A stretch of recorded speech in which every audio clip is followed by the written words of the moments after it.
worst possible thing you could say when you walk into a car dealership. I spent 5 years with Mercedes-Benz, 5 with General Motors, and the worst thing a person could say when they walk in is, if you could just get me to this payment, we got a deal. So your loan's probably still like 19, which means you got to pay to get out. You're upside down. It's called negative equity.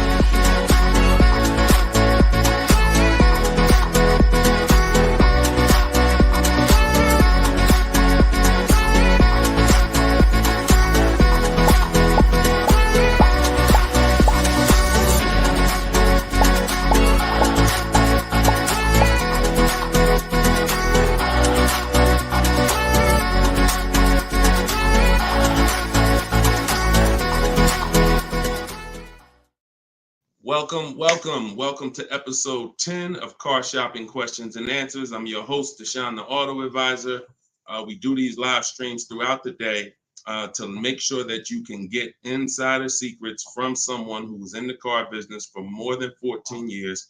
Technically, I've been in it since 2006, even though I left in 2020 to focus on educating anyone who's willing to listen.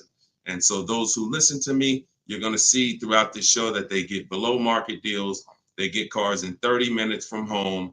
They're not going back and forth with negotiating. You don't need down payments. Everything that you may have thought you knew about car buying, quite honestly, a lot of that is going to be dispelled on this broadcast. But we're going to make sure that you know how to get to the money, where the hidden money is in your car deals, and quite honestly, how much you've been overpaying by not having this information. So come on in. I have my man Dolan moderating. We're live on 4 platforms. You guys can start typing your questions. And while we get the first couple questions coming in, let's do some housekeeping. If you're going to spend some time with us on TikTok, if y'all could start tapping the screen, running the likes up so we can let TikTok know that we're about to talk some serious business here. And it lets TikTok know that they need to get some more people over here. So also, you want to share this with your best friend.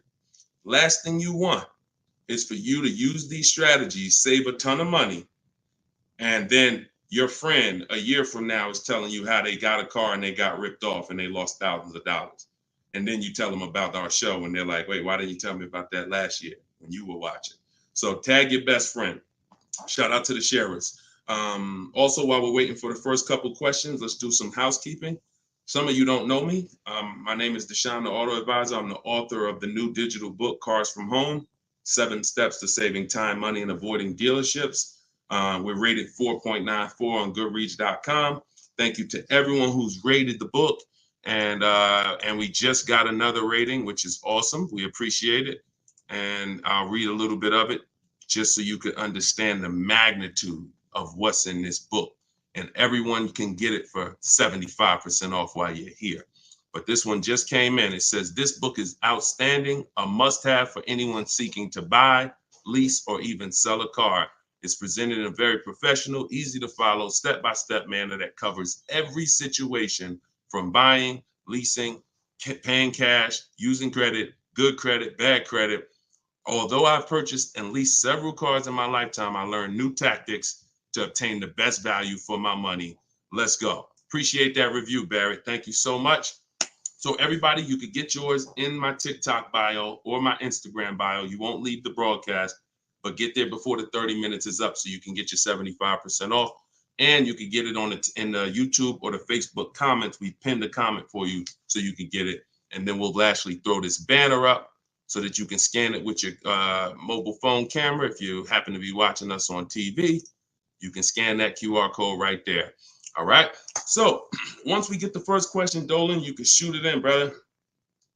All right. And look, if this is your first time, stay by your keyboards. This is a dialogue. This is not something you're just watching. I'm going to ask you questions, and I want you to type your response quick as possible so we can keep the dialogue going.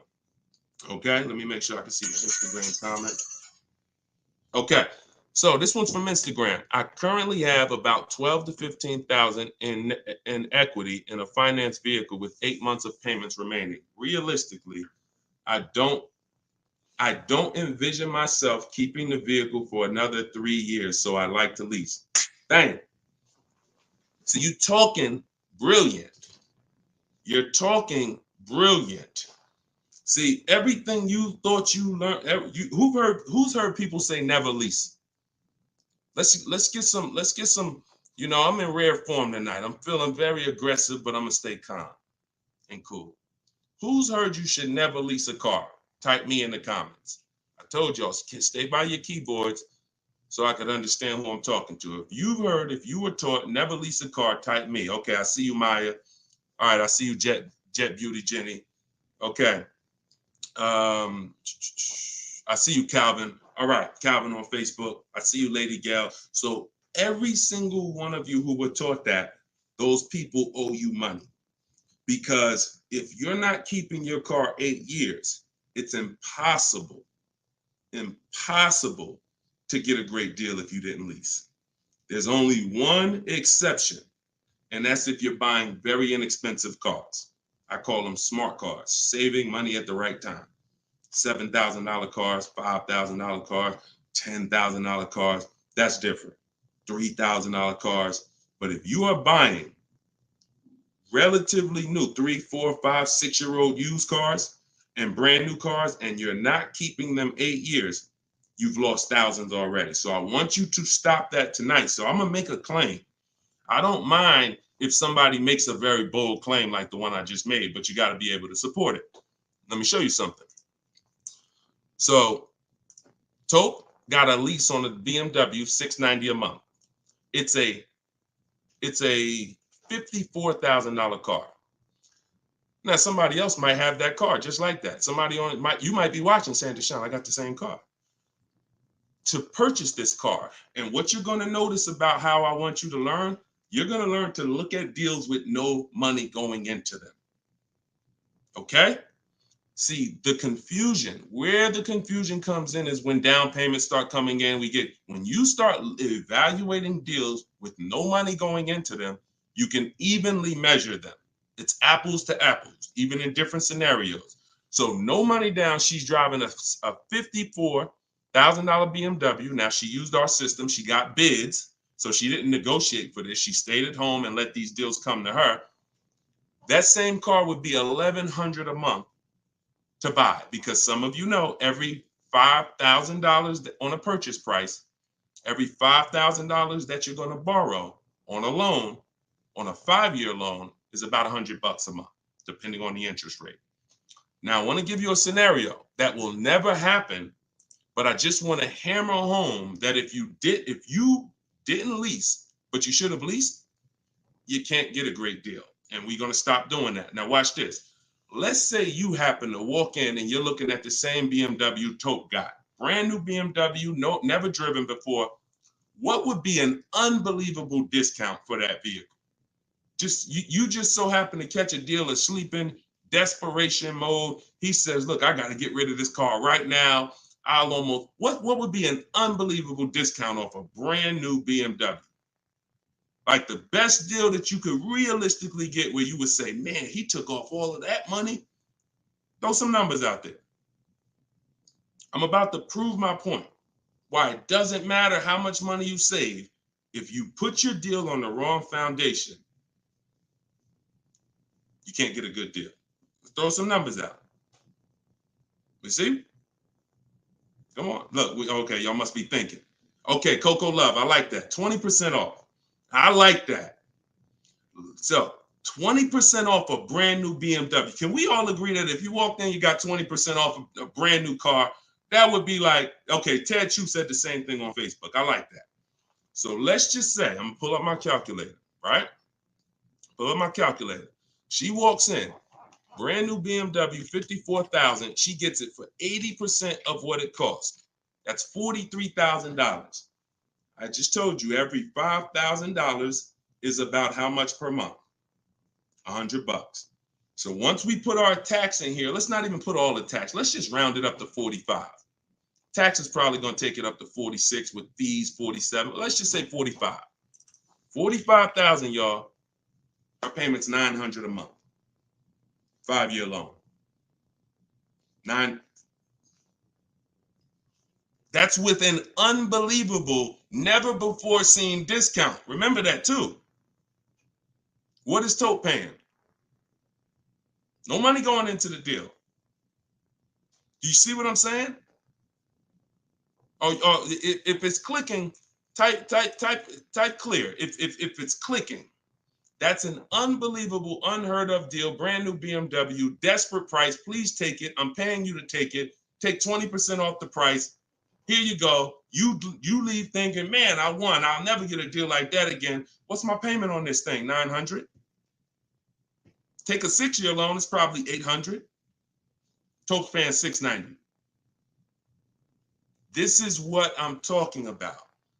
It does me or you no good for me to show you how we get bids, how we make dealers bid for our business, how we shop for new cars, how we shop for used cars, how we make banks and credit unions bid when you miss this. Lease, if I don't lease and I should have leased, no way to get a great deal. So that's why, and we could throw one more scenario in here, because some of you like Deshone, but I don't buy brand new cars. I know what you're thinking. Let's throw one more scenario. Let's say we get a great price on a used one. That same BMW, used one, great price on a used one. Let's say we knock 35, 40% off the price. 40%. Say we find a 40%. I don't want anyone to accuse me of saying, Deshone, these numbers are just a little too, you're skewing the numbers. We're going extra unrealistic in terms of trying to show, right? So we get a nice BMW, new, good mileage. We knock 40% off that price, $54,000. We pay 60% of what it's worth. That's $32,000 we're paying. With taxes, it puts us at $35,000. What's our payment? $35,000 on a loan. Every $5,000 is $100 a month. What's the payment? I got you, Jet Beauty. I'm doing this for you. She said, one more example. I gave you the brand new lease that Toke got. I gave you the brand new. It doesn't matter. You could go and be knock tons of money off on a new one. And here's the used one. $35,000. Every $5,000 is $100 a month. A payment $700 a month. So people are pulling up. Imagine 3 people pulling up side by side. Toke is in her new BMW 2024, paying $690 a month, no money down.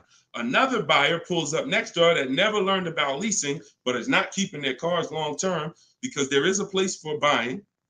It's not about, everyone should be leasing. It's the 8-year rule. I'm talking about you short-term people. You're not keeping your cars 8 years, yet you believe the lies that you shouldn't be leasing. We're going to scrap that tonight. If you're willing to unlearn, tonight will be the last day you believe that bad information. So $690 a month, Toke pulls up. Someone pulls up next to Toke, got a phenomenal deal, think they won. Hey, we got the same car. Oh yeah, man, how much you get? You're not gonna believe this. The dealer gave me 20% off this thing. Oh, that's incredible. How much is your payment on that? Oh, I'm paying $900. Oh, really? Okay. Yeah, no money down though. No money down. Okay, what you paying? I'm paying $690. No money down. Oh, okay. Wow. Other person pull up in the used one. Oh, y'all got the new versions. That look good. That look real good. How much y'all paying? Oh, I'm paying $690 for the new one. Oh, I'm paying $9. Oh, I'm paying $7 for the used one. Do we understand how bad Tope is winning? So you keep believing that old information. It's cost you thousands of dollars. Cost your family thousands. I hate to be the bearer of bad news, but I'm also the bearer of good news. Because if I don't tell you, who's going to tell you? At least now you can actually make the changes and actually change your behavior and stop listening to people who rant about things but never talk numbers. Never talk numbers. They just rant and say, don't do this. Always do this. Never talk numbers though. So this is it. First step, I'm glad this is all based on this first comment we got from Instagram. Don't envision yourself keeping the car 8 years, even 3 more years, then you need to be switching to a lease tomorrow. No point in staying in it. No point in staying in it. All right. Go ahead. Shoot the next question up, Dolan. I think we went deep enough on that first one. Okay. This is the 7 p.m. live show. This is our first live show in the evening. If you see the banner on the actual show, that means we rebroadcast it, because we do rebroadcast these shows all day, so you can tell your friends, even if they can't catch us live, they can watch the show. But yeah, right now we're live, so keep typing your question. Look, Marika said, "Wow, I understand. Yeah, I understand. You're pulling back the veil." All right, this one's from Instagram.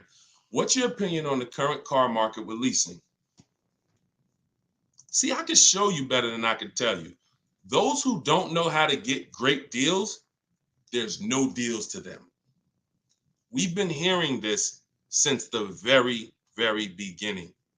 When I started teaching people in 2021, we were hearing there's no deals out there. Felicia came in. She was our first person to use my stuff. She got a BMW X1, and she got it $1,950 off. That was in January 2022, middle of the pandemic, when there was blood in the street. Blood, everybody who came out the dealership, it was like you couldn't believe what you paid. And God willing, you didn't have to buy in those scenarios, or if you use my strategies, you did okay. But those who had to buy, I told you how dangerous it was back then, because dealers were charging 5, 10, 15 grand over sticker and getting it. Meanwhile, Felicia came in, she got a $1,950 discount off a white BMW, not a purple one that no one wanted, white one. Bonita, I always use Bonita because Bonita was middle of the, look, 2022, December 2022. Got 600 down, 600 a month on a brand new Kia Telluride. So our vantage point is different. I get it. To you, yo, there's no deals out there. To us, it's never been no deals. It's deals everywhere. Everywhere. Look, Frena. Some of you saw Frena. Just got a brand new lease. $579 a month. $65,000 vehicle. Ridiculous deal on the Jeep Grand Cherokee Hybrid. Ridiculous. Under 1% lease deal. So, I mean, Deshone, what about purchasing though? Well, it's easier to get purchase deals because there's no lease program. All you need is a huge discount from the dealer. When you're leasing, you need a huge discount from the dealer and a good lease program. So, but here's Sean, $73,000 F-150 Lightning just recently. Look, $20,000 off he's getting. It's just what you know. And I'm not the most proud of the fact I can get deals. I'm sure there's probably not one of you who doubt if this guy was in the car business, worked for Mercedes, worked for General Motors, he's clearly good at this. Of course he can get deals. That's why I don't even talk about the deals I get. I always show the people who use the stuff that I teach so that you could understand that you could get deals. You just need to change your strategies. Stop shopping like it's 1990. You get what I'm saying? You're shopping like it's 1990. No disrespect. I'm just telling you, look and analyze yourself. What about how you shop is different than how our parents shopped in the 90s? So this is what you need to change. And when you change and you start listening to what I'm telling you, you start sitting at home and you start going online and start making these dealers come to you and getting bids while you sit at home, making these banks come to you and getting bids while you sit at home, and not trading your cars anymore, getting bids from online buyers, you're going to save the same money. You're going to save the same money they're saving.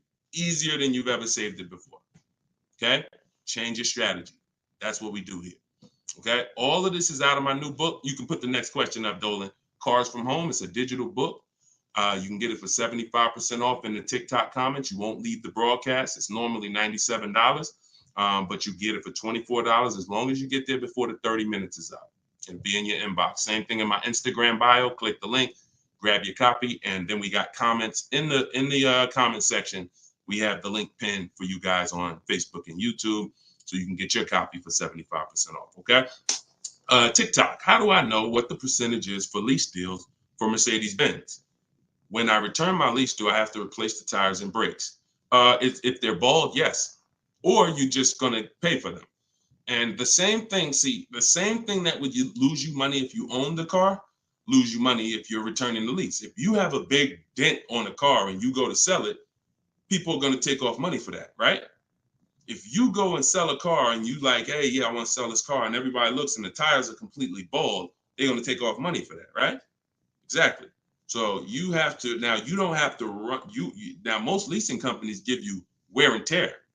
So I know you may have been thought, oh, I got to keep a lease perfect. No, absolutely not. They give you normal wear and tear.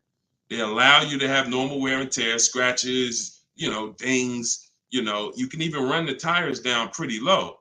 But when you start getting excess wear and tear, bald tires to the point where they're dangerous, dents, big dents, cracks in the glass, this stuff you're going to be billed for. And that's perfectly natural. Now, in the case of what is a good lease deal for Mercedes-Benz, it's not brand specific. Watch this, y'all. A good lease deal is a good lease deal no matter what. See, the name of the game with leases, if you're not keeping your cars 8 years, because there's a different way to win with cars, and that's keeping them long enough to where they're not depreciating a lot anymore. That's usually going to be at least 8 years before you start winning, and you can catch up with the good deals that lease people are getting. You see these payments they're paying. You saw the scenarios I put when, buying the used car, leasing, getting a great deal, buying the new car.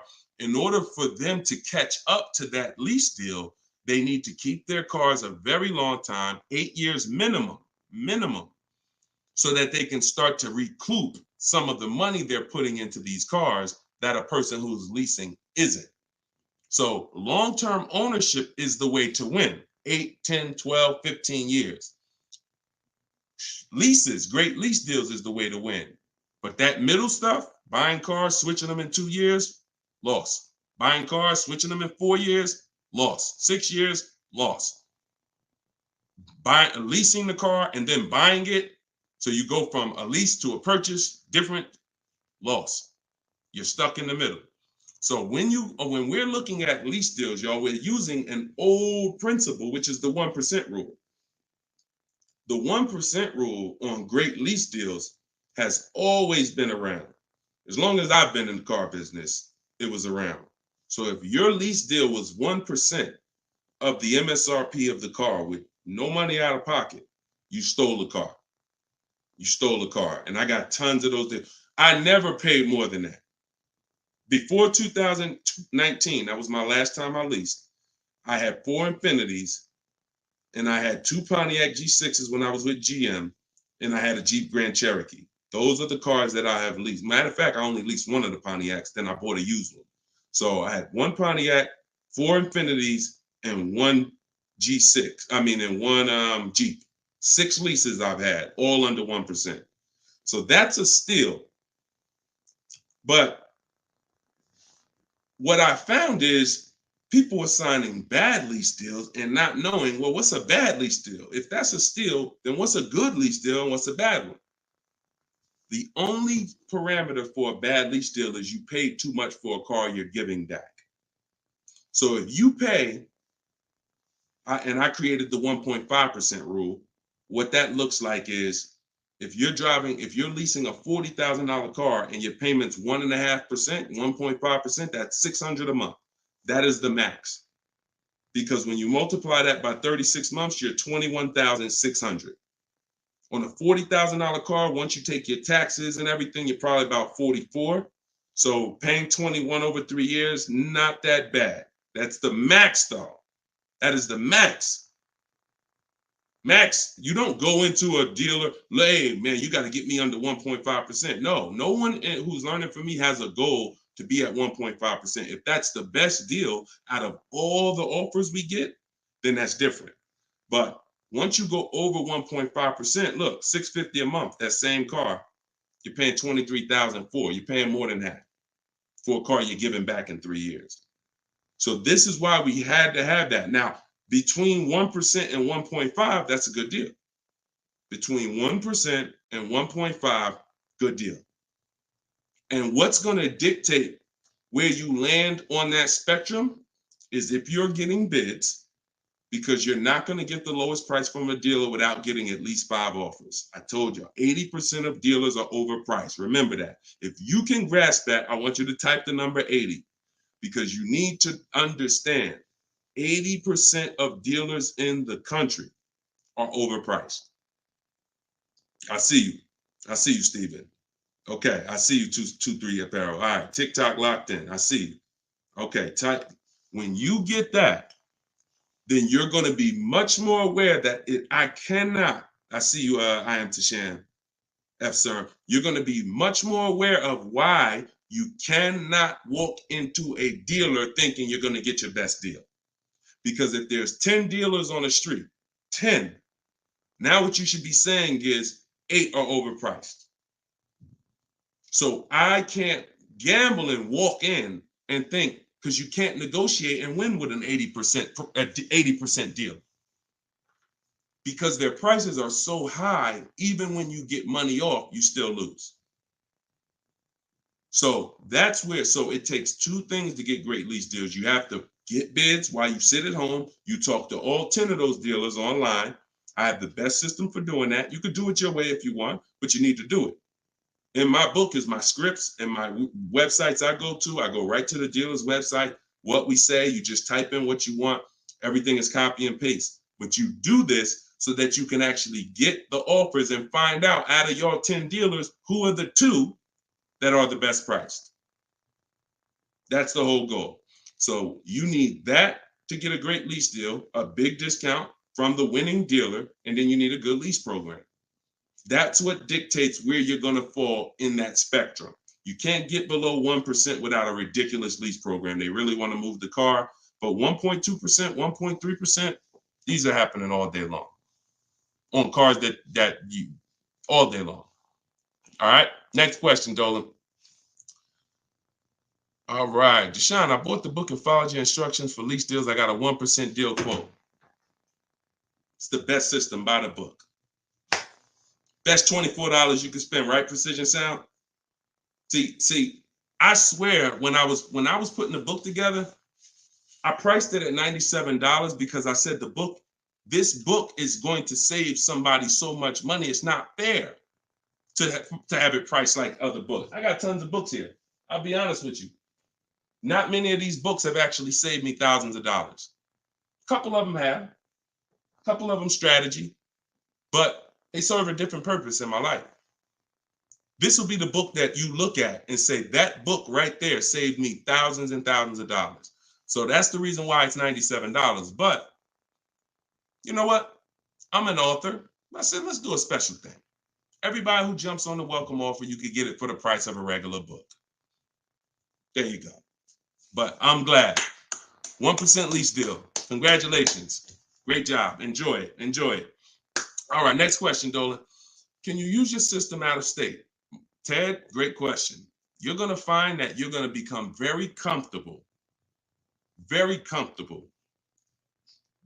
dealing with dealers out of state. Because, and I'm going to tell you the truth,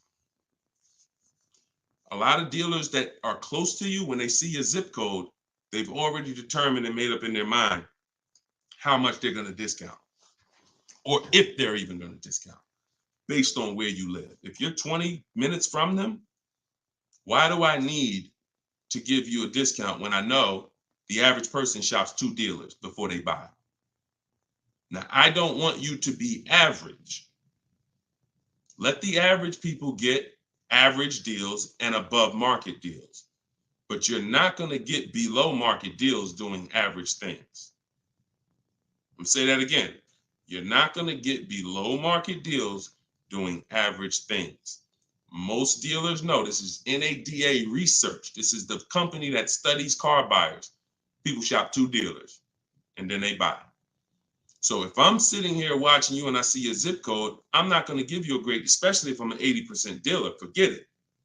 But when you start talking to these dealers that are 45 minutes away from you, an hour away from you, now they'll never see you without the online tools.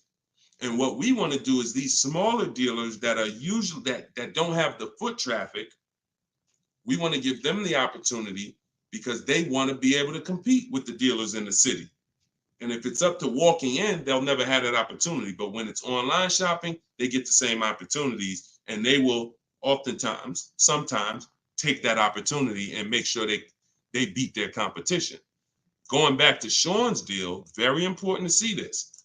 Sean posted in our groups. We have a private group. He said, I haven't seen the other. I said, I haven't seen the other offers.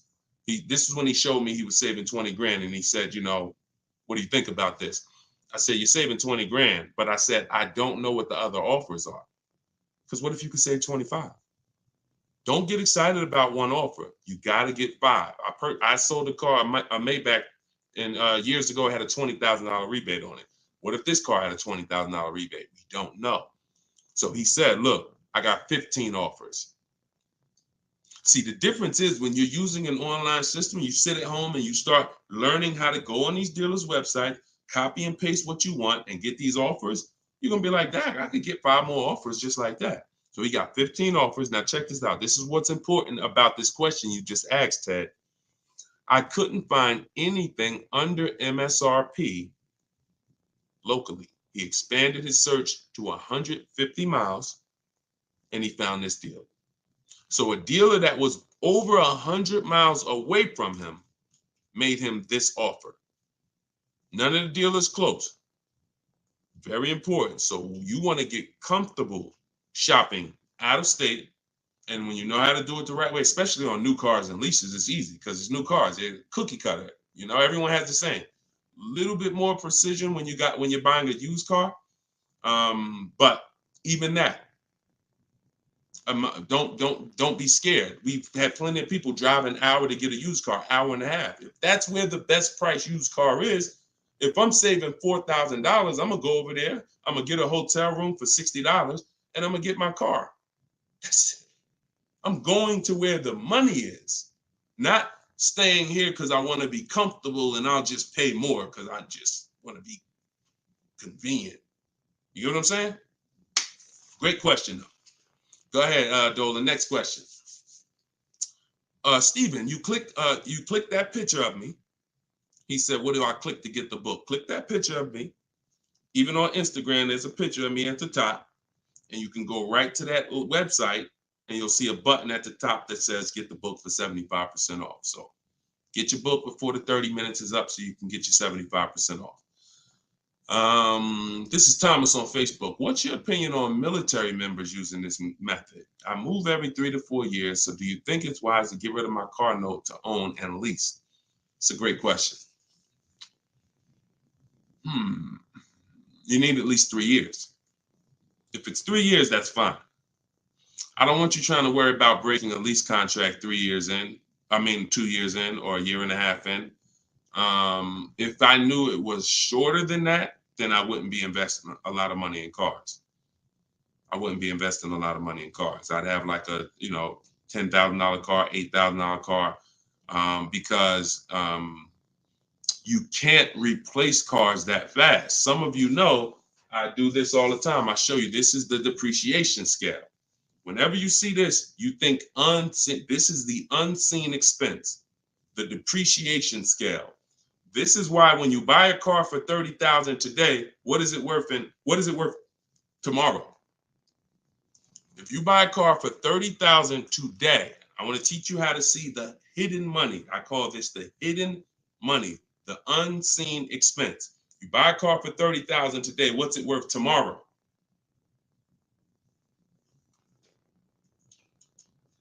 Throw some numbers out there. Let's see Instagram. I'm just talking 24 hours later. You bring the car back 24 hours later. Is it still worth $30,000? Right? Look, iHeart said 22. Maybe not that much the next day, but you could be. You could be 25, 29. Look, it's worth less, right? So now that's the beginning. Now you park that car outside your driveway a year. Don't touch it. Don't drive it. You paid $30,000 for it. Come back a year later. What's it worth? Now we're getting into those 25s, 22, 20. Look, you never drove it. You didn't drive it one single mile. That's what we are. And look, that's happening the first 5 years that you have the car. Now, there's one exception, Thomas, if I'm you. if I can get 3 to 4 years, I'm leasing. No doubt about it. 3 to 4 years, I'm leasing. Now, your goal is to, if you got to make a move, you don't want to lose money and you don't want to have a bunch of negative equity. So what you can do, what I would suggest you do, if you don't have the 3 years, then I would buy a pre-owned car. I wouldn't even go with a $10,000 one. I just make sure I get a great price on a pre-owned car, so that with pre-owned cars, you can swap out and you don't lose. Compared to someone who's leasing, though, you will, because you're going to pay about the same amount they're going to pay, but they're going to have a brand new car and you're going to have a used one. But that's the risk you have to take, because if you try to lease and then you end up having to get out of it in a year, no, can't break that contract that easily and you're going to lose money. So if you got 3 years, I'd lease for sure. If you only got 2, then I get a great deal on a pre-owned car.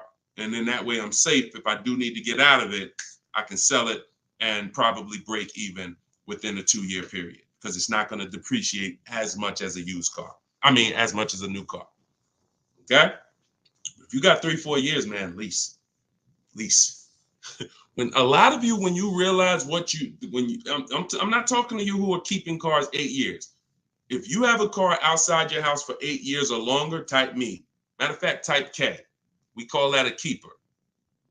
You got to be able to distinguish the difference in these scenarios. Anything outside your house for longer than 8 years is a keeper. We're not even comparing leasing. But when your kids come to you and say, Mom, Dad, I want a car, we don't automatically make them this is going to be a keeper. You're going to keep this thing for 8, 9, 10 years. No, I'm not. I'm going to keep this car maybe 5 years. Okay, then you should be leasing. Okay, your spouse. Me and my wife did it all the time. We had one car that we bought. That was the Pontiac G6. And then we would lease a car and we would rotate the lease. So you can have both. But the key is knowing every time you're about to buy a car, the first question is, how many years am I keeping the car? And if it's not 8, then you should be shopping for great lease deals. If it's 8 or more, then you should be buying. Very simple rules, boundaries based on numbers. All right. Go ahead, shoot the next one up, Dolan. Great question, Thomas. And anybody who's in that situation, that's a good strategy for you guys to follow. YouTube, 6 months left on my 36-month lease, 12,000 miles per year. Things came up and I had to use the car every day, 99,000 miles so far. What can I do? You pay. Now, what you can do is you're going to do an equity assessment.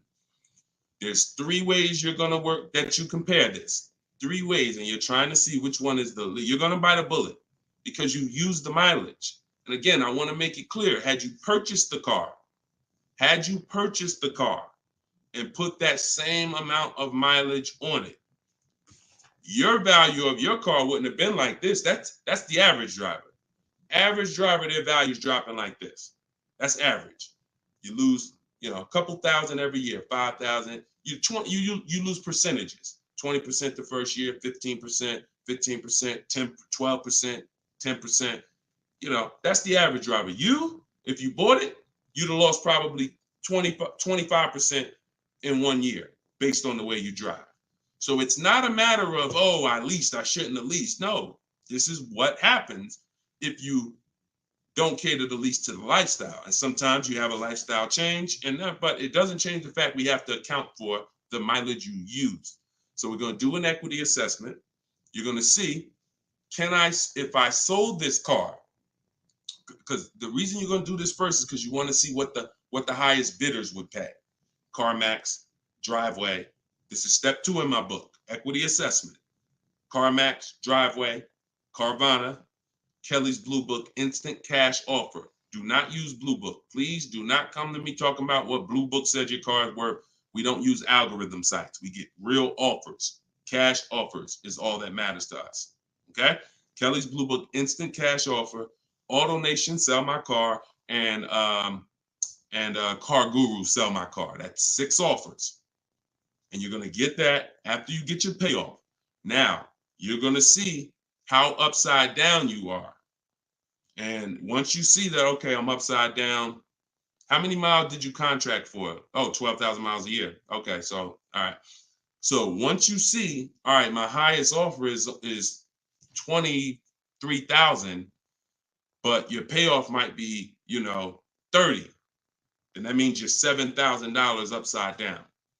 So now you can compare paying that money to now saying, all right, well, what happens if I return the car? Now, this is the second scenario. First scenario, when your over mileage is selling it. What does that look like? Second scenario is actually taking the mileage penalty, because I just told you $7,000 is the bill over there. In that scenario, mileage penalty, you contracted for 36,000 miles and you got 99 on it. So 99.8 minus 36,000 miles, you 63,000 miles over, and you're probably going to be charged 25 cents per mile. So that's a $16,000 mileage penalty that's coming if you stayed to the end.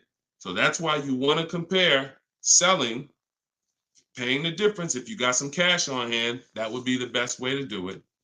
Now, the last thing that you can do, which is, see, I don't like these scenarios because these are negative equity scenarios with leases, and we really shouldn't. Besides an emergency, we really should not be in negative equity situations with leases, only finances. But your last scenario is, once you see how much your car is worth from the offers, you're now going to try to roll that negative equity over and get someone to pay the bill and wrap the new deal with the negative equity. So you're going to get bids for whatever car you want to replace it with. Whatever car, let's just say you're looking for a Jeep Grand Cherokee, you get bids, get your best offer, and then you're going to tell them, hey, I got this old car here with this type of penalty. I need to wrap it into this deal that's 7,000 or 8,000. That's why you got to know what the market value is. Before you do this, you have to know what the market value is based on offers, so that you know, all right, I got to slap another $7,000 on top of whatever my best deal is, so that I don't get the bill. So if you can pay the bill, pay the bill. If you can't pay the bill, then you need to roll it into the next deal. But the last thing you want to do is drop that car off without doing what I'm telling you, because once that car is grounded, the bill is generated. It's nothing out of it. So everything you have to do is now, because if you ground that car with that mileage, the bill is automatically coming. There's nothing you can do to get out of it. So follow those steps, do the equity assessment. And when you're on those websites I just told you about, if you have a lease, that's going to ask you, are you leasing, financing, or own? Put own. I'm just telling you. And I'm telling you, if you have my book, I explain why you must do that, but I don't have the time to go into detail of why you must do that right now. Okay, just when you're on those websites, put own. And if you have my book, then I'll be walking you through this step by step. But you're more, if this ever happens again, you guys look at this early. You look at this when you're a little bit over miles, not this much over miles. And listen, I know you may have not known, maybe I understand, but for future reference, we want to choose our mileage carefully. And if we find ourselves going over by thousands and thousands of miles, we want to make a move and do this same scenario sooner than later. Okay? Best thing I can tell you. You got to bite the bullet. We just need to find the smallest bullet to bite. Okay? All right, next question, Dolan. That's a good one. Common situation. All right. All right, go ahead, Dolan. All right, here we go. This is Ted. A couple other things real quick. I'm upside down in my current car loan, but the payment is cool. Still want the same or lower payment on the next purchase. Is this covered in the book? By the way, I already copied the book just in case I have to pivot. Wonderful, wonderful. So, I think you said you were switching to a lease, right, Ted? But you're upside down. So if you are in a finance, what you're going to find with great lease deals is you can usually switch, and if you use what's in that book, get your great lease deal, you'll usually even bring in some negative equity over, you're still going to be in a comfortable payment range, because a purchase is so much higher than a great lease deal. So a purchase, unless you put a ton of money down, a purchase is just so much but you can't control that. All you can do is do your equity assessment, like I walk you through in the book, and then determine what you're going to do with the negative equity. Pay the difference or transfer it. And once you're transferring, you get your bids, and then you bring your negative equity on top and you see what it is. There's no point in worrying about what you can't control. But I can tell you that most times switching from a lease to a finance to a lease, you're getting more car and you're usually dropping your payment, especially if you buy new cars. If you buy new cars, forget it. You're dropping your payment dramatically. So you can still move negative equity over. But even on used cars, you're going to see that just going from a finance, you saw the scenarios. If you were here at the beginning of the show when I started those 3 scenarios, you saw how different the payments were. So that lease gives you so much room to customize, bring over some negative equity, and still be better payment-wise than purchasing. Okay? So yeah, keep me posted, man. Make sure you send me your success story. Thomas just got the book. When will the next session be for the step-by-step breakdown? I don't do a step-by-step breakdown. Look, I'm talking to the public, and here's what I won't do, because it's just not fair. I'm not going to spend a lot of time talking to people who have the book, because the book is step by step. Every now and then, Dolan pulls a question in, great, but I'm talking to people who don't have the book. I'm not going to make the whole show talking to people who have the book, because quite honestly, like I said, I got a lot of books up here. I can't talk to one of these authors. If I'm reading something from, this author over here, but the book is set up in a step-by-step way. So just use it and win with it. All right. Go ahead. Shoot the next question up, Dolan. It just would be corny. That'd be corny. Oh, he's only talking to people that got his book. No, we're not doing that. DJ Flair, YouTube. I haven't gotten APR under 1.4 on a lease. Should I settle? How many offers do you have? Now I'm looking at the comment section, DJ Flair. I need you, if you're going to ask a short question and then I'm asking you a follow-up question, I need you to type fast. And that's a quick look. Number, send. 3, send. 1, send.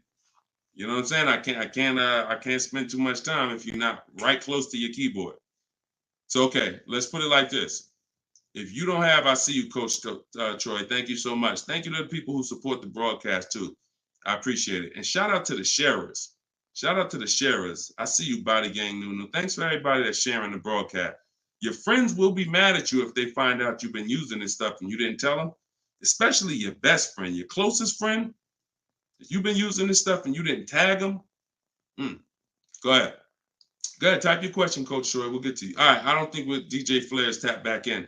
So here's the thing. The only time we're settling on any lease is when we have at least 5 offers. Because when you shop the right way, and anyone who shopped using my stuff can attest to this, when you shop the right way, you're going to see on a regular lease, any vehicle you name, you're going to see $150 to $200 a month difference. I told y'all, I'm not just telling you 80% of dealers are overpriced. You're going to prove it to yourself. 80% of dealers are overpriced, and you're going to prove it to yourself when you look at all those offers and you see that one dealer is at $450, another dealer is at $490, another dealer is at $530, another dealer is at $590, another dealer is at $6. We've been doing this. I've been working with people since 2021. I got over 1,600 people in my personal, coaching program, and we got thousands of people that have the book. So when we get the offers, that's what we see. So the only way we will settle on a 1.4% lease is if we know that's the lowest offer in the market. And the only way we know it's the lowest offer in the market is I'm looking at the other lease deals. Oh, that one's 1.5. That one's 1.7. That one's 1.75. That one's 1.8. Now I know 1.4 is the deal. Let me get this up out of here. This is a great deal on this particular car. That's the only way. Okay. Next question, Dolan. Great question. I'm on the fence about joining maps for my truck purchase. Can you elaborate on how it's different than following the book? I don't even talk about maps on here.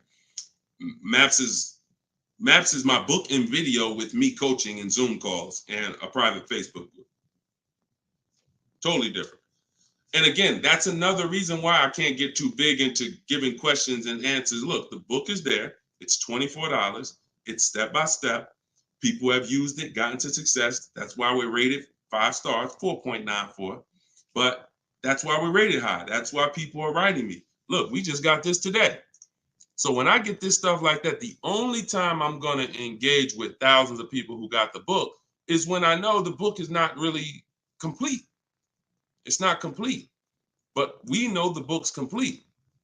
So when Tiffany sends me this, look, I just got this from Tiffany. Look. I believe we got a great deal. Look, 2024 Mazda CX-90, $44,820 on the sticker. Discount was $6,530. That's ridiculous. That was her best offer of all her bids. $65,000. She saved 15% off the price of the car. Brand new car. She just sent me this. So some people are like, Deshone, you know what? I can follow the book. This is my thing. You laid it out step by step. Step 1, 2, 3, 4, 5, 6, 7 is delivery. Step 7 is literally getting ready for delivery.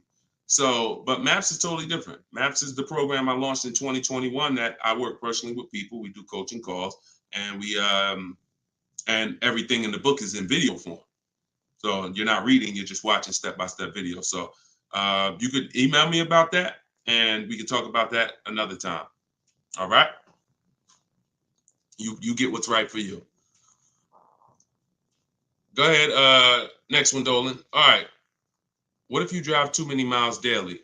You just pick your miles. You choose your miles wisely. You can see, here's what I want you to understand. Now, if you were on the show a little earlier, we talked about how you're going to pay whether you, and bring in, Dolan, can you bring in Coach Troy's question on TikTok? Here's what you have to be very clear on. You pay for the miles whether you purchase or lease. That's why I want you to think about that. Depreciation scale. If I drive 0 miles, my car is worth less in a year. If I drive average miles, it's worth less in a year. If I drive high miles, it's worth less in a year. Ain't got nothing to do with whether you leased it or you bought it. If you bought it, that's what's happening. So the purpose of the lease is to know I'm not keeping my car 8 years. So I'm going to look to replace the car while it's dropping in value like this. If I buy it, this is year 1, this is year 2, this is year 3, this is year 4. Once you get about year 6, it starts to round out. You're losing less value, year 7, year 8. But you still need to catch up to the person who leased because they haven't put all this money in the car that you have. That's why it's the 8-year rule. But if you're like, Deshone, I know I'm not keeping the car 8 years. Your goal is to beat the depreciation in. How do I get a car without taking this type of loss? That's a lease. That's a great lease deal. Not an average lease deal, not these commercials. None of these lease deals y'all saw in the show today was based on a commercial. Nothing. They were probably thousands better. Do never look at commercials and think, oh, that's a lease deal. Absolutely not. Absolutely not. So what you're going to do is you're going to assess your miles, see how much you drive to work and back, how many days a week, and you're going to add that up over the year, and you're going to come up with a number. And if it's $18,000 a year, great. I worked for Hyundai for 6 weeks, and I keep the story short, but I worked for them for 6 weeks. I was a manager there. Owner ended up getting indicted. Straight up highway dealer. Like I would never, it's the only dealer where I said, whoa, this ain't for me. No way. Got out of there in 6 weeks. Gave them their car back that they had me driving. I said, I appreciate it. God bless you. So I end up getting, I had a person who was dropping off their lease. And I was doing the paperwork to ground the lease for them. Hey, I was doing the work to ground the paperwork, and to ground the lease, and I saw that he had like 70,000 miles on the car. And I said, "You lease this?" He said, "Yeah, man, I always lease." I said, "Wait, you in sales?" No, he told me. He said, "Yeah, I'm in sales. I drive over 20,000 miles a year. I used to buy my cars, and I just be, all this negative equity. I had to put big down payments. I just, once somebody showed me about leasing, I never stop. I pay my payment, I bring it back after 3 years, get a new one every 3 years." I said, "Wow, that's crazy." Then I looked at his payment, and I saw his payment was only like $150 a month more than a normal payment. It wasn't $500 more a month. It was $150, $175 more to get the additional mileage that he needed. I said, "Man, I'm telling everybody about this," because I had high mileage drivers coming in with same amount of mileage on that he had, 70, 80,000 miles, except they bought it. And now I'm like, "Hey, you got like 12,000 negative equity because your car, you got so many miles on it." And they're like, "Yeah, I know." So before I learned that about high mileage leases, that's what I used to do. I didn't understand it, but now forget it. And that was back in that was 2016. So everything I've learned, I bring it to the public, and I've learned from seeing bad scenarios. So no matter how many miles you drive, as long as you're not doing like Uber or Turo or something where you're renting the car, you're just putting like as many miles as you can on it a year, and you don't really know how much you're going to put on. As long as that's not the case, it's predictable, then for sure. I have 2 strategies in my book for high mileage drivers that don't keep cars 8 years. 2 strategies: high mileage lease, and then something I call 2 cars, 1 payment. High mileage lease, 2 cars, 1 payment, where you split the mileage. You have 1 car you buy, and then you pay that car off, and then you have 1 nice car that you lease, 12,000 miles, and you just split the miles. Either way, stop buying. And now, one more thing, and put the next question up, Dolan. Now, if you're a high mileage driver and you are an 8-year person, great, no reason to lease. There's plenty of cars out there. You buy a car that you can drive 25, 30,000 miles a year. That'll last you 8 years.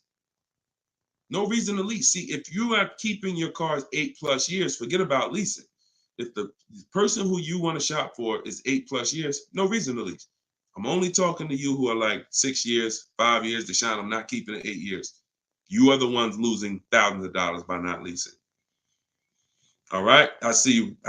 All right, so this is Coach Troy from TikTok. And we're live, y'all. Just in case you know, we're live for a couple more minutes. This is our 7 p.m. live. We whenever you don't see the banner on top, you know it's live. Whenever you see, because we rebroadcast these shows because a lot of people can't make them, so you can catch them on pretty much any of our platforms. You can watch the replay, watch the rebroadcast. But we are absolutely live right now. So for a couple more minutes, you can type your questions. This is Coach Troy from TikTok. I have a lease now. My lease is up in June. My credit fell to 573. Can I go for a finance? What I do is I'd get a smart car right now, saving money at the right time. Now, if you have a strong car payment history, that weighs on your profile. Mercedes, tell y'all a story about Mercedes. Mercedes, if you paid Mercedes, your whole world could be crashing down. They'll approve you again. So I would have people come in and say, Deshone, or they'll call me and say, Deshone, my credit's not where it was when I got the Mercedes a couple years ago. What do you think? I said, well, how was the payments on the Mercedes? I never missed one. You're good. Maxed out credit cards don't matter. They look at that. So if you paid the car payment, I go for a lease. If you missed a couple car payments, but if you missed a couple car payments, I'd go for maybe a less expensive lease. Possibly 573 is tough. You need a lot of stuff to weigh, because I have something I teach. It's about profile, not just about score. So profile is how long you've been on your job, the money you make. Probably the 2 biggest indicators are payment history and credit score. But outside of that, that's not all it's based off of. So you got to kind of look and say, all right, if my credit score is low, do I have anything else on my profile that makes the profile look attractive? That could be, you know, that's usually either a car payment that you paid on time, or um, you only missed a few payments and they dropped your score low. If you got like 60, 90-day late, then I would tell you, okay, let's get an inexpensive car, $10,000 car, get something small. I call this a smart car. In my book, I refer to this as a smart car, saving money at the right time. Now, this is a setup car because you're in a rebuild. So your goal is to get the smallest car possible because you pay for size. You don't want to go out and get a huge SUV because you're going to pay for size. If you get something that was brand new, 25,000, I would get it, finance it, try not to get something too old. But the only way you're going to need to get something old is if you're trying to buy an expensive vehicle.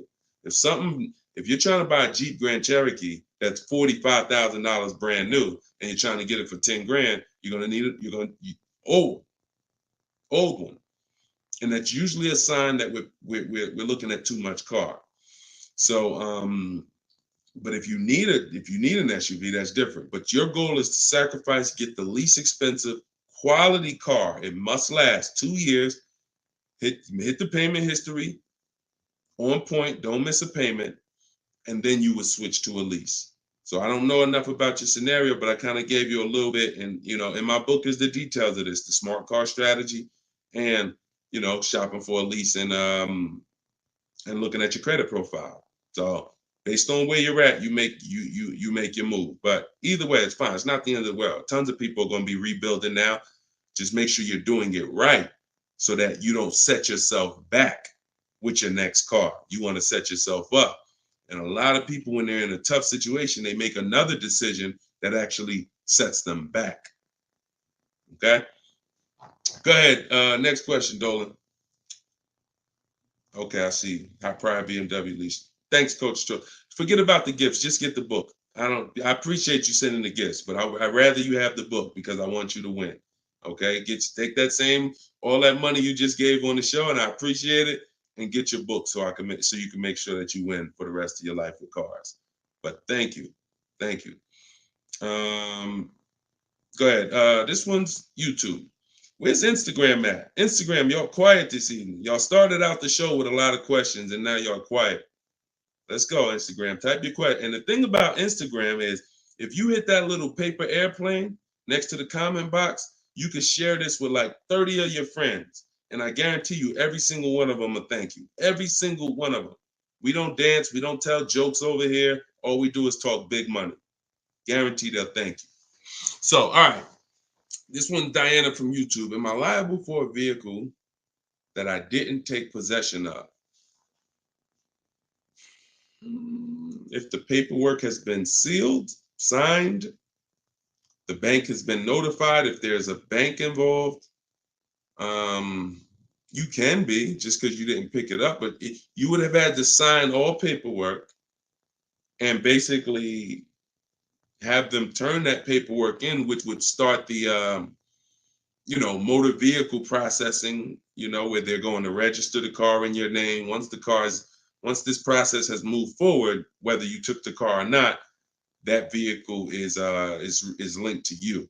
In which case, yes, you are liable. But yeah, it depends. I hate buyer's remorse. Buyer's remorse sucks, y'all. Buyer's remorse comes. You only get buyer's remorse two ways.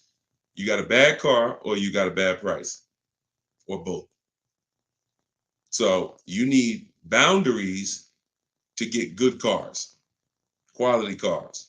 Choose the right cars that you're gonna like, gonna love, gonna enjoy, so that you don't regret the car. Boundaries to make sure you get a quality car, not a car that's gonna be in the shop, not a car that's gonna break down. Boundaries. You need strategy to make sure you actually get enough offers, so when you accept the offer, you paid the lowest price possible. Offers. So those two things, two types of buyer's remorse: the car and the price. The car, that you're shopping, how you shop, choosing cars, taking your time, knowing what websites to go to make sure the car is quality, going to test drive the cars if you're leasing or buying a new car. That's the shopping boundaries. That's how you make sure you don't get a bad car. When you're looking at a used car, narrowing it down, title history, service records, accident history, and then the strategies. The other buyer's remorse is, I don't like the price. I think I could have paid less. I think I'm overpaying. I'm not comfortable. That comes from getting bids and looking at multiple offers. Got to use this. If you don't use this, that's going to continue. It's impossible for you to eliminate that without those two strategies.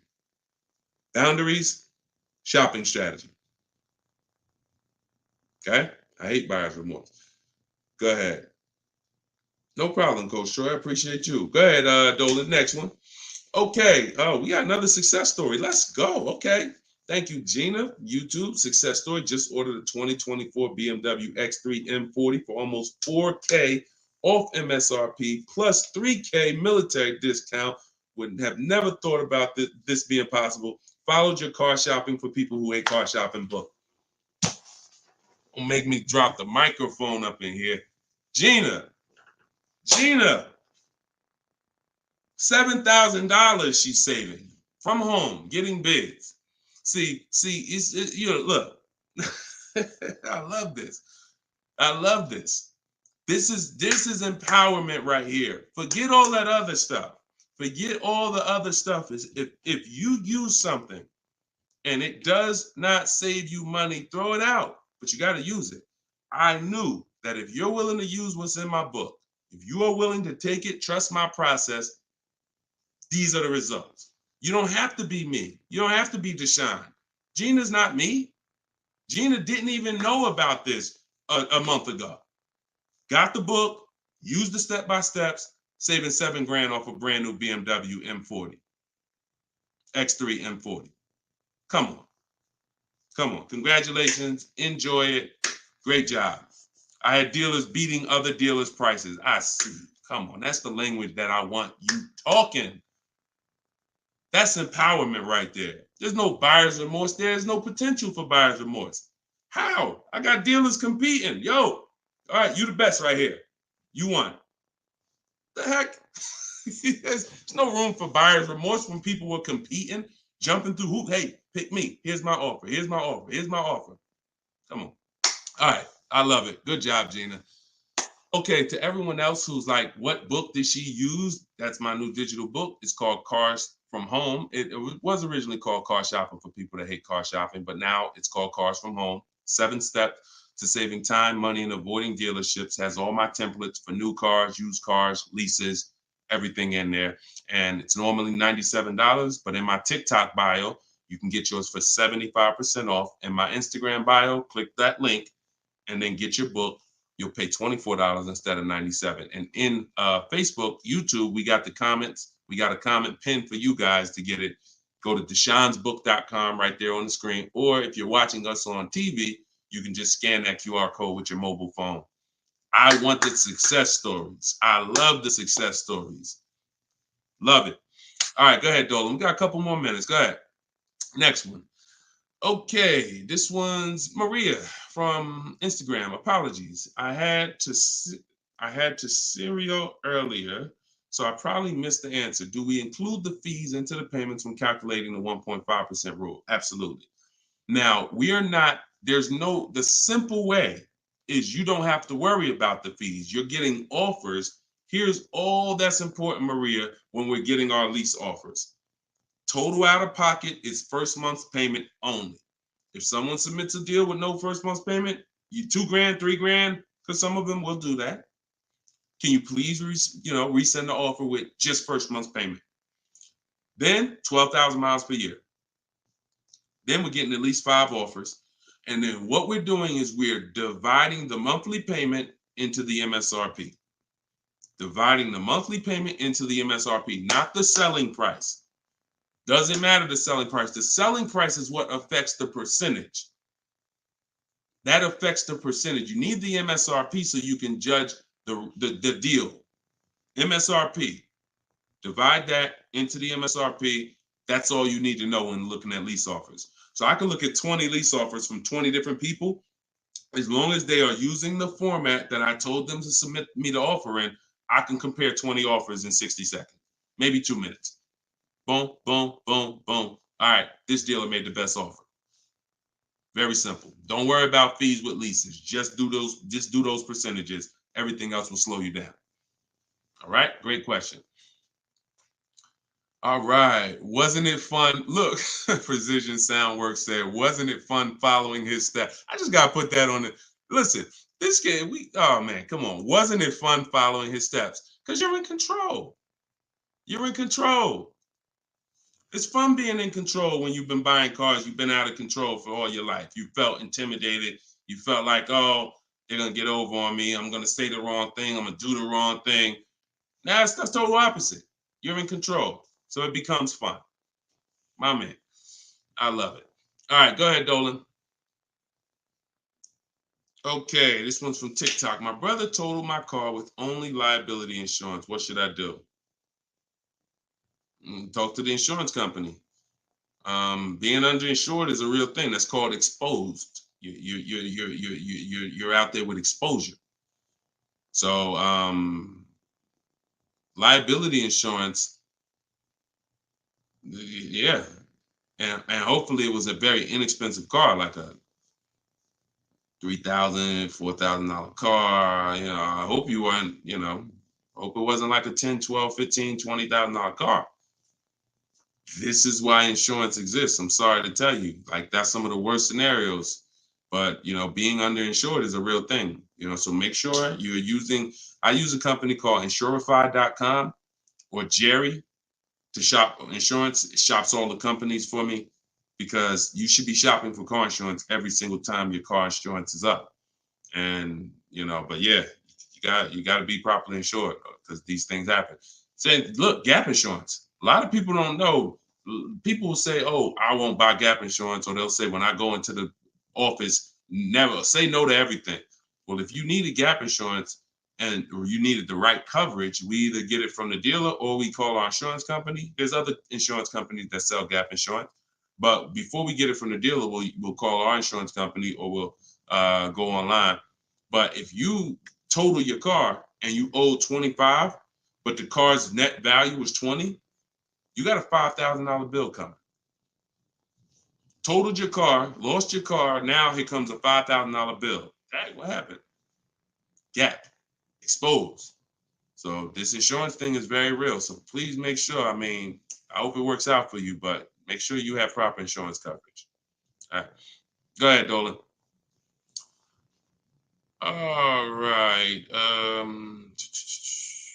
Great questions. Great questions.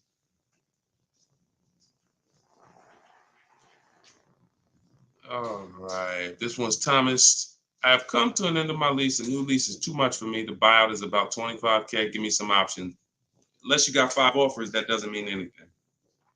See, the problem is you didn't get 5 offers. So you probably got a lease quote from an 80% dealer who you've been buying cars from, leasing cars from. You come in, hey, what's a new one going to cost me?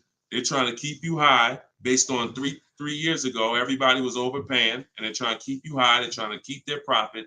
And you look and saying, wow, the new one's 700. Nah, I can't do that. I guess I'm going to do something different. Meanwhile, when you start getting bids, you'll see that maybe the best deal on that is 500.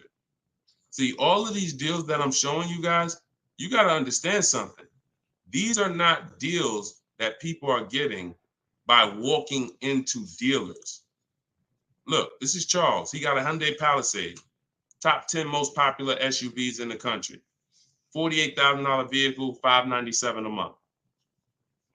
$597 a month.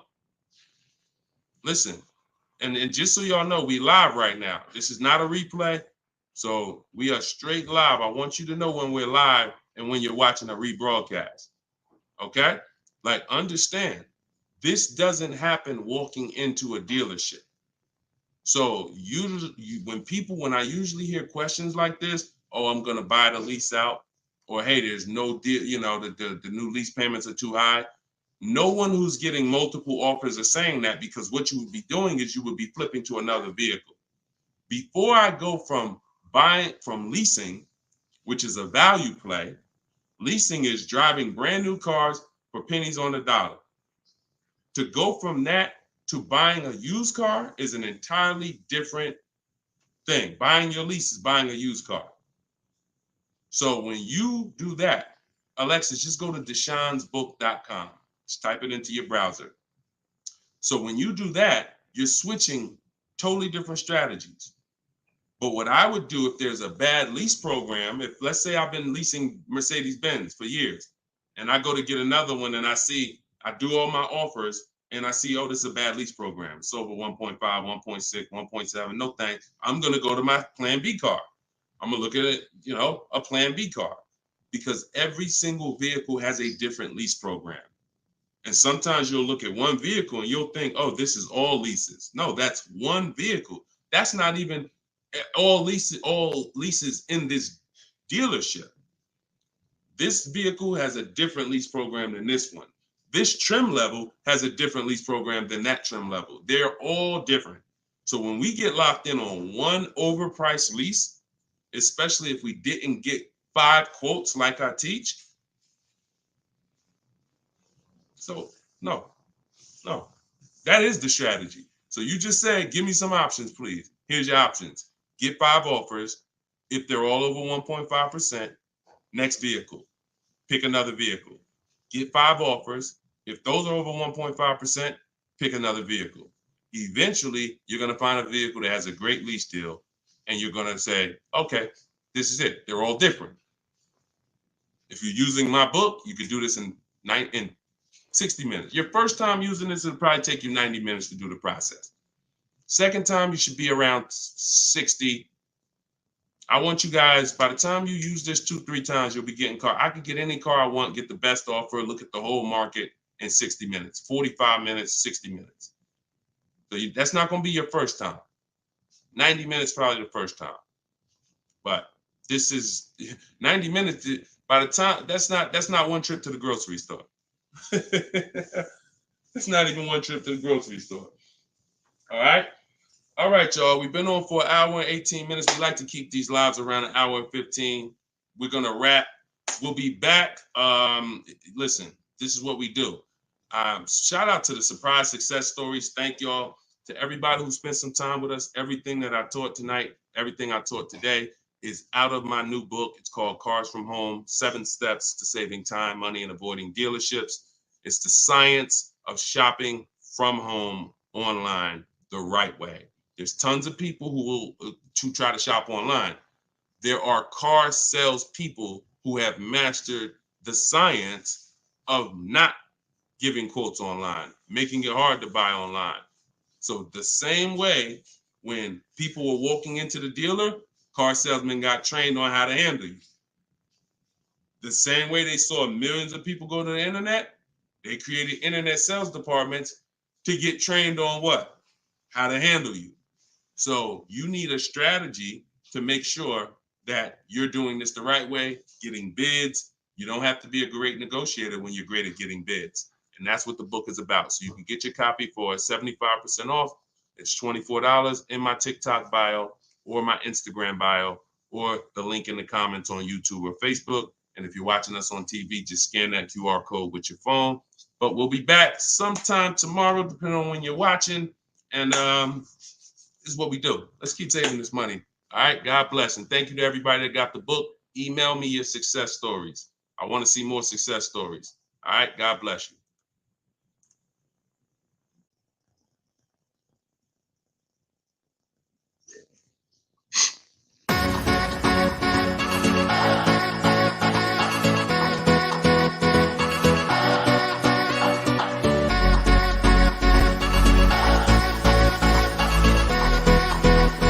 The worst possible thing you could say when you walk into a car dealership. I spent 5 years with Mercedes-Benz, 5 with General Motors, and the worst thing a person could say when they walk in is, if you could just get me to this payment, we got a deal. So your loan's probably still like 19, which means you got to pay to get out. You're upside down. It's called negative equity.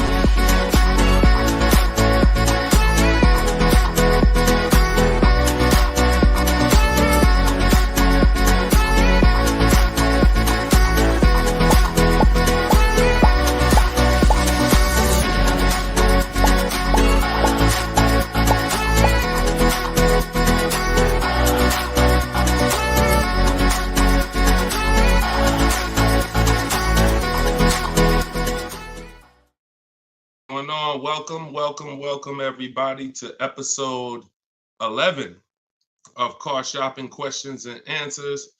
I'm your host, Deshone the Auto Advisor. I'm just sharing the broadcast onto Facebook. We're live on all 4 platforms: TikTok, Instagram, YouTube, and Facebook. We do these shows throughout the day, and we do lives. If you see the banner above me, that means you're watching a replay. If you don't see the banner, that means we're live. You guys can start sending your questions in, and we will get down to the order of business, which is making sure that you have the inside strategies, the best strategies to car shopping online so that you can get below market deals. Good to see you, Miss Brooklyn. I see you on TikTok. Let me pull up Instagram. I like to see my Instagram comments. I got my man Dolan in the back moderating, and so he'll be pulling your questions in as you type them. If this is your first time on a live with me, can you type the number 1? First time ever on a live with us, can you type the number 1? And everybody who's been here, if you've been here before, can you type the word welcome so we can give a welcome to the first timers in here, to the people who've been here before. We got a lot of first time people. Good to see you. All right. And type a welcome to everybody who's been here before. Now, I always say you should share this with at least your best friend, because they will get upset with you if you start using these strategies, when you start using them and getting below market deals and they're out there fending on their own and overpaying. All right. So share this with your best friend. Now, just some housekeeping. I am the author of the new book, Cars from Home, 7 steps, not 70, 7 steps to saving time, money, and avoiding dealerships. We're rated 4.94 on Goodreads.com. So I appreciate all of you who have helped us get to this rating. I'm showing it right here. I think right now we're up to 35 ratings and 28 reviews. I appreciate everyone who's taking the time to review the book. So appreciate it. Everyone can get your copy of Cars from Home, my digital book, in my TikTok bio for 75% off. It's normally $97. You can also get it in my Instagram bio.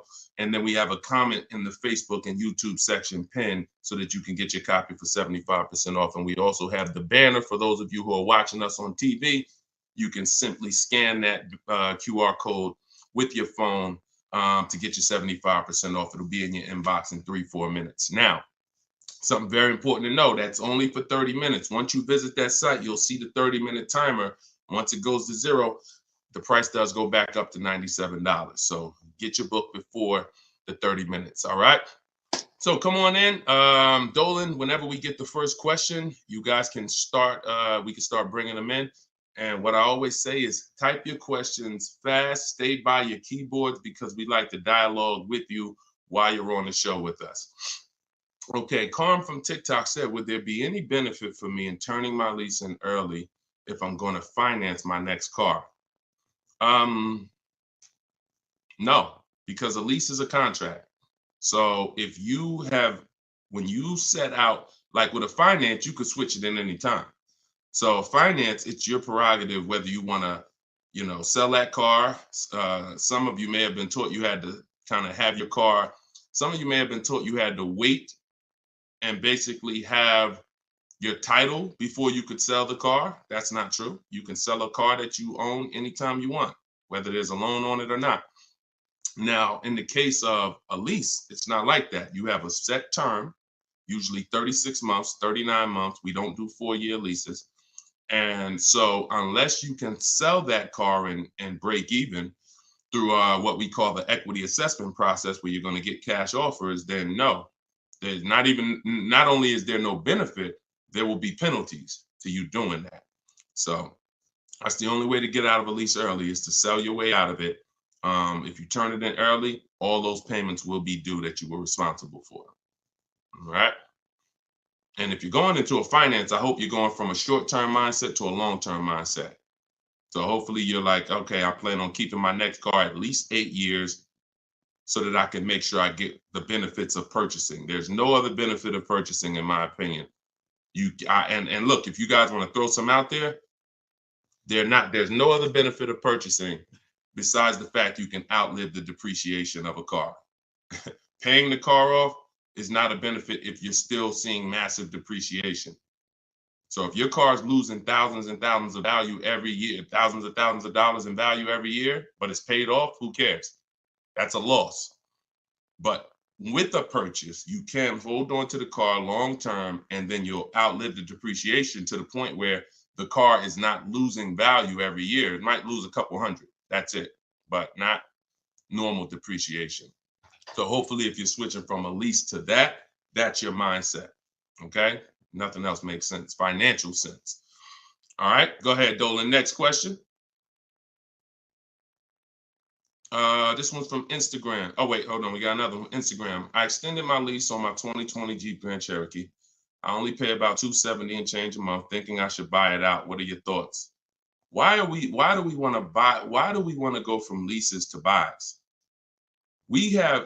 There are two totally different benefits. First of all, $270 a month, and I'm assuming you put money down, because even on a great lease deal, $270 a month is just not going to happen on a Jeep Grand Cherokee.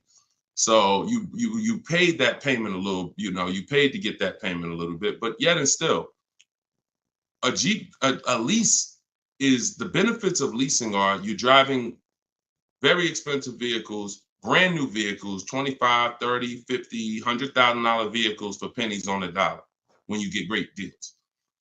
You're literally driving them for 30%, 40% of what someone who purchases them is paying when you get great lease deals. What's the benefit of switching to a purchase? What's the benefit of buying a used car after that? Which is what you're asking, Patricia, is, okay, should I go from my lease to buying a used car? Because that's what when you buy your lease, that's all it is. You're buying a 3-year-old used car. There's nothing different than that. So if you are of the mind, and also to get a payment that is relatively low on a lease, you got to take a long, when you buy out your lease, you got to take a 6-year loan, especially with today's interest rates. You're going to take a 6-year loan. So you're literally paying on a car for 9 years. You're committing to a 9-year payment on the same car. Think about that. If y'all enjoying it, y'all going to spend some time with us. Could y'all tap the screen, keep running the likes up on TikTok? Appreciate you. All right. What's the benefit? So why are we doing this? And for the, all I do is I spend my time talking about numbers and thinking about financial ramifications, financial consequences of the decisions we make. And I try to explain them to you so that you can look down the road and see that this doesn't make financial sense for me to do this. So if you're looking at a $270 a month payment and you put money down, your best bet is going to be to shop for another vehicle, unless you want to keep the car a long time. If you say, Deshone, I'm keeping this thing 8 more years, then you can buy a used car, because the only way it's going to make sense for you to pay 9 years of payments on the same vehicle is if you keep it at least 11 years, which is 3 when you bought it, when you leased it, and then another 8 once you bought the lease out. 11 years. But you paid for 9 on the same car. So there's no good reason to do these things. Buying your lease out is the only scenario where you come in. I used to have people come in the dealer. Some of you who are new to the show, I worked for Mercedes-Benz for 5 years. I worked for General Motors for 5 years. I had my own new car brokerage for 4 years. So I've been in and around cars for the last, since 2006. People would come into the dealer and say, they had a car that they bought brand new. I want y'all to listen to this and stay by your keyboards, all right? Because I'm going to ask you a question. Somebody comes in a dealership, they're looking to replace their car. They say, Deshone, you know what? I want to trade this in for something different. I say, okay, how long have you had it? I had it about 5 years. Oh, so you bought it new? Yeah, I had it since it was new. Okay. Now, somebody's had a car 5 years. If your friend came up to you and said, yeah, I'm about to replace this one, and they told you they had it since it was new, wouldn't you think that it was either paid off or almost paid off? Yes or no? Yes or no? See, if I tell you a story that you'll never forget, you'll eliminate the bad buying your leases. It won't come to you anymore, because you'll think about this story. All right. So most people would think, right? Yes, I see you, Fuzzy Nuggets. Okay, I see you, Lori. Somebody said I had this car for 5 years since it was new. It should be almost paid off, if not paid off, right? Okay, I see you, Jack Nisley on Instagram. So we go through the whole thing of calling the bank, because I ask him, he says, oh, no, it's not paid off yet. Okay, do you know how much you owe? No, not really. Okay, I'll call the bank, I'll get you pay off. We'll find out how much you owe. Now, when I see somebody who would come in the dealership and they were trading the car in 5 years or 4 years or 6 years, I already knew I was going to talk to them about leasing, because they were going to love leasing when I started showing them the numbers and saying, hey, you should stop swapping these cars out. So that's what I'm prepared to tell them about. You're going to lower your payment, and anything your car is worth. If your car is worth 15 grand, most of that is going in your bank account. So you're going to pull all that money out, put it in your bank account. You'll lease the new car with little money. So I'm getting ready to drop good news. And I've done this for so many people, right? So I'm preparing to do this for this person. Now I call the bank and I say, okay, I'm calling to get the payoff for Mr. Jonathan Williams, 2018 Audi. Oh, yes, he owes $18,400. That's a problem.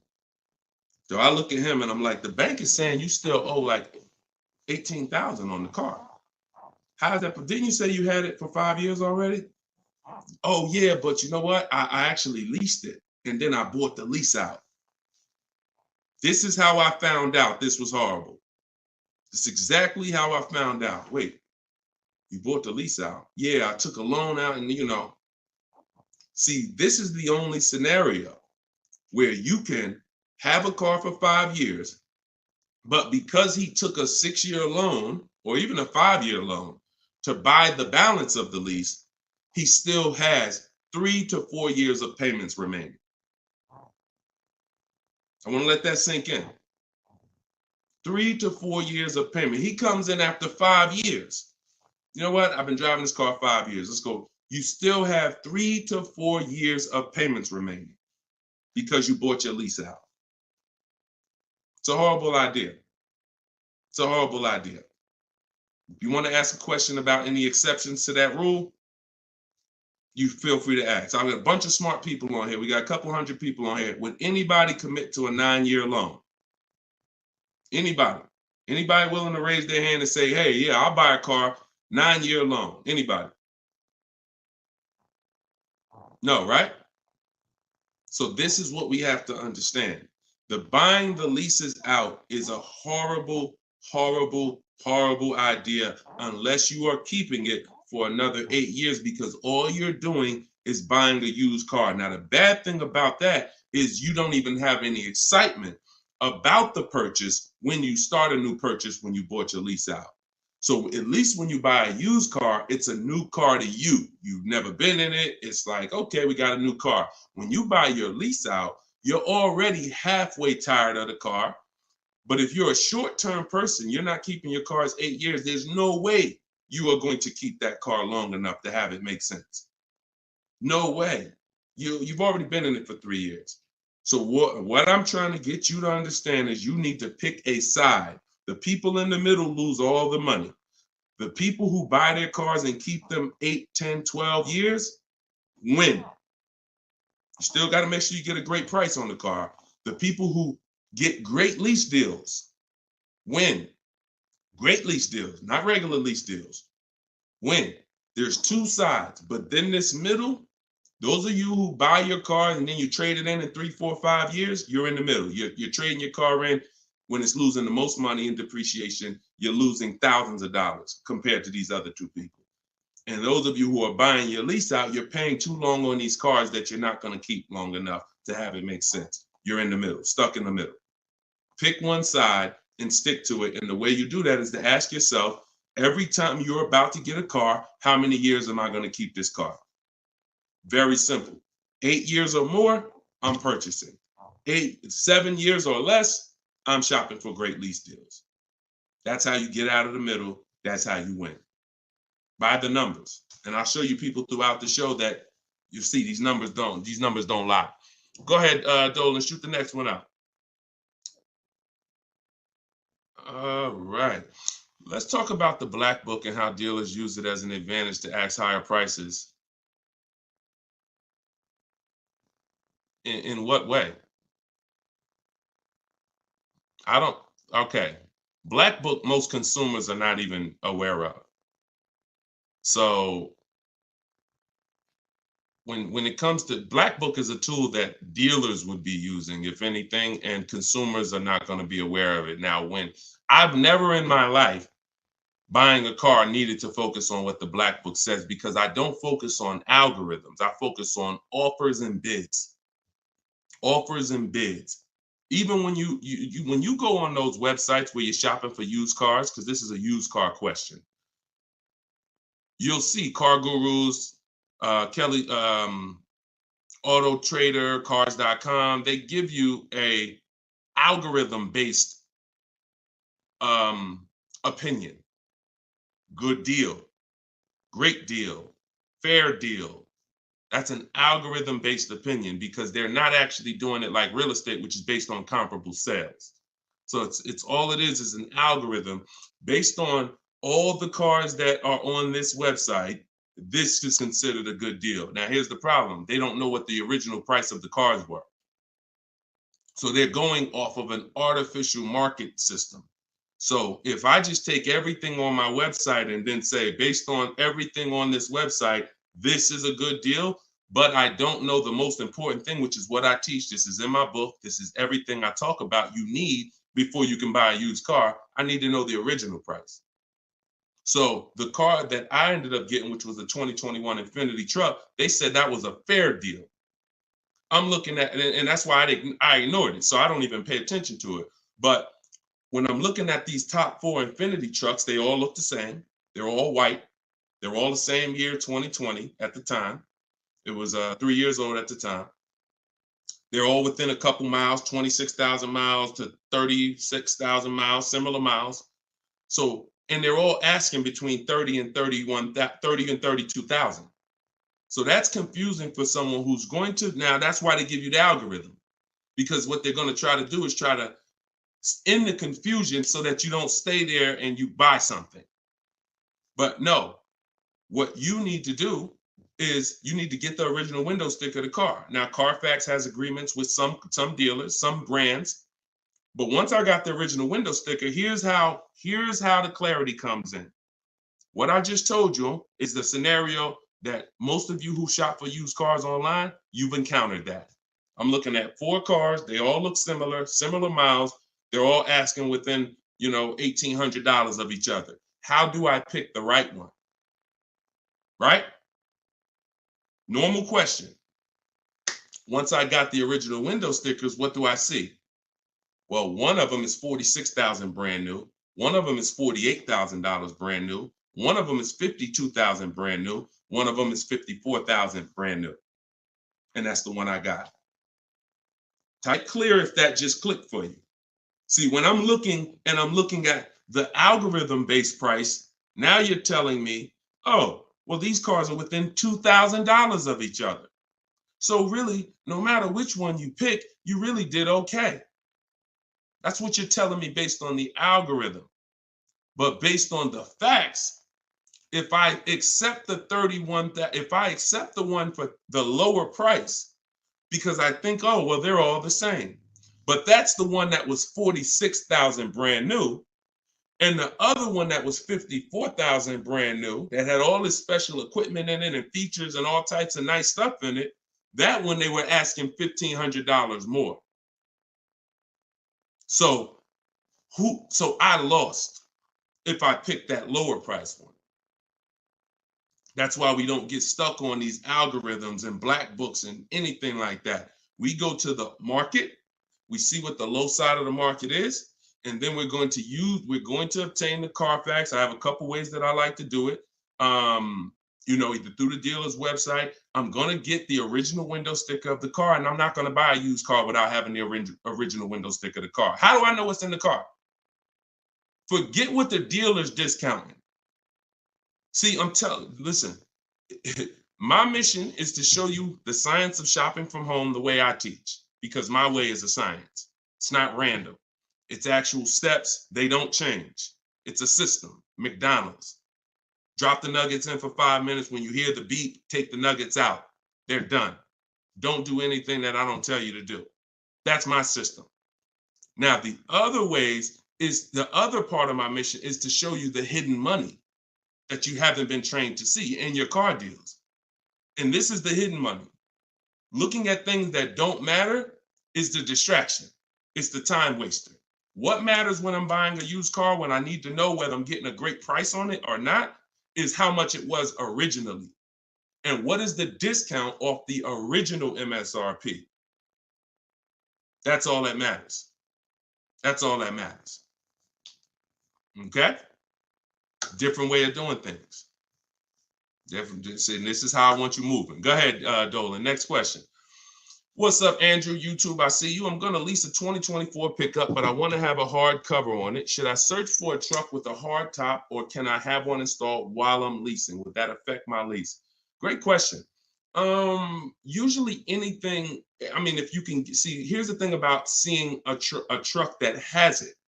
A truck that has it, that option is going to residualize into the lease. What that means is, if it's a $1,500 hardcover, you don't pay $1,500 for it. You pay the percentage based on the lease. You pay the percentage you're using. Now, if you go and you put a $1,500 cover on it, aftermarket or after the lease is sealed, now you're paying the entire cost for that. So my first goal would be to try to find one that has a hard cover built in and on that window sticker, because everything on that window sticker is going to residualize into the lease. Okay, good question. Good question. Go ahead, Dolan.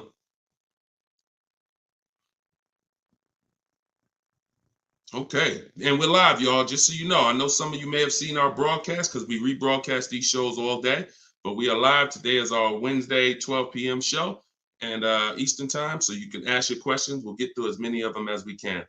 All right, Instagram, what's going on? When you negotiate a lease, are you negotiating the price of the car or the lease payment? Okay, so here's the format you're going to use when you are getting your lease offers. Before you start negotiating, you must have the format you're going to use. Oh, I see y'all running the likes up on TikTok. Every time y'all hear something that you like, if you could just tap the screen, that would be great. And then wherever you're at, if you could hit the like button, I see we got 2 likes. That's pretty sad, but it's all good. I'm thankful for the 2 likes on Facebook and YouTube. No, I think that's Facebook. But anyway, a lot of you don't realize how important the like button is, because it sends an alert out. So anyway, we look, now they're running them up on Facebook. I gotta start asking for the likes on Facebook too. All right, so this is the format you're gonna use when you are okay. So let's say I'm purchasing a car, new car, used car. My format is always offers all in, taxes, plates, everything included. That's the format. Forget negotiation. If you have the wrong format, then you're gonna not be strong. You're not gonna be able to have a good, negotiation. So if I say I'm gonna negotiate the monthly payment on a purchase, I'm setting myself up for failure. So we focus on the price of the car when we're buying. With a lease, though, it's different. A lease, the format we follow is, and it's based on the 1% rule. The 1% rule is what was used to basically, the 1% rule was a judge for great lease deals since before I even got in the car business. I don't know how early I heard about the 1% rule, but the people who had been leasing, savvy leasers, people who knew their stuff, they knew about the 1% rule. So if your payment was 1% of the MSRP, no money out of pocket, then you just won. You stole the car. So great value. You're paying $400 a month for a $40,000 car, 3 years. You're paying like 15 grand. It's ridiculous to drive that much car for that low amount. Now, ever since so let's continue. Hold on. So that's the format we want to follow, because what we're now trying to see is it going to be a great deal? A steal, which is under 1%, is a steal. I call 1% to 1.5% a great deal, and then over 1.5% is a bad lease deal. So we're looking to see, but we need to follow that formula, that format, so that we can judge. And what that is we get our offers with first month's payment total out of pocket. Listen, we do not say the word down payment anymore. I want you to eliminate down payment. When you're shopping, I want you to eliminate the word down payment. Because who's had this happen? Be honest. You come in, you're talking to a car salesman, you're like, okay, I can put $2,000 down. Now, later on in that transaction, you end up finding out that the $2,000 down didn't include tax, didn't include the fees, and now they're asking you, well, how do you want to take care of those? Who's had that happen? Type me if you've had that happen. Oh, I thought that included everything. Now, I thought, 2,000 was like, or they'll look at you and give you a quote and say, okay, yeah, your quote is 2,000 down, X amount per month. And then you get up there and you say, hey, oh, yeah, it's 2,000 down, but you got to pay for your plates and then you got to pay for the taxes, or do you want to put those in the payment? So whenever you leave these things to chance, you leave an opportunity for you to, be surprised, and we don't like surprises. So what we say is total out of pocket or total due at signing. Either way, this is the amount that I'm coming out of pocket with. Everything else needs to be included. So we're doing our lease quotes with total out of pocket, only our first payment. Because when you lease, you pay your first payment and then you drive off. It's not like a purchase where the payment comes 45 days later. It's pay your first month's lease payment, then you drive. So that's all we are paying. That's it. First month's lease payment. Now, I'm not telling you that's all we will pay finally. You can keep that question up, Dolan. I'm not telling, because I want people to know that what question I'm answering, even though it might take 2, 3, 4 minutes to answer it. So there's plenty of scenarios where we are going to put money down. Once we have a great deal, we might want to lower that payment. So there's nothing wrong with putting money down as long as you know the risk and as long as you know, okay, I already got a great deal. You can't buy your way to a great deal with a down payment. You can't say, oh man, I don't like this deal. Man, all right, show me what it looks like with $5,000 down. And then they're like, oh, okay, yeah, I like that payment better. Let's do that. No, you're trying to buy a deal. You have a deal before the down payment comes in. The deal is based on how much of the car, that 1%, 1.5%, 1.2%, under 1%, that's the deal. If you're at 1.7%, just because you gave them $4,000 down and now it's at 1.5, no, that's not how we judge it. You bought your way to that payment. You're paying overall too much for the car. So that's the format we use. First month's payment total out of pocket, 12,000 miles per year, all taxes and fees rolled in, and we get at least 5 quotes. At least 5. You are not going to get to the money without at least 5 quotes. It's not going to happen. It's not going to happen because 80%, I work with thousands of people all around the country. Some of y'all saw my group. We got 1,600 people in my private group. That's, we have a couple thousand people, 4,000, 5,000, 6,000 people that have my book. So I get data from all around the country. I know you need at least 5 offers. 80% of dealers are overpriced. So if you get 4, 80%, if you get 5, 4 of those offers are going to be overpriced in 90% in most cases. And some people go, if they're shopping for a popular vehicle, they may do something like Charles. Charles was shopping for a Palisade. He knows that's a popular truck. He got 10 offers. And when you use what's in my book, for all of you who like Deshone, I want that book. It's $24 if you get there for the 75% off. In there is my scripts, and it's the way we contact dealers online to get offers online. We always get our offers online. We don't talk.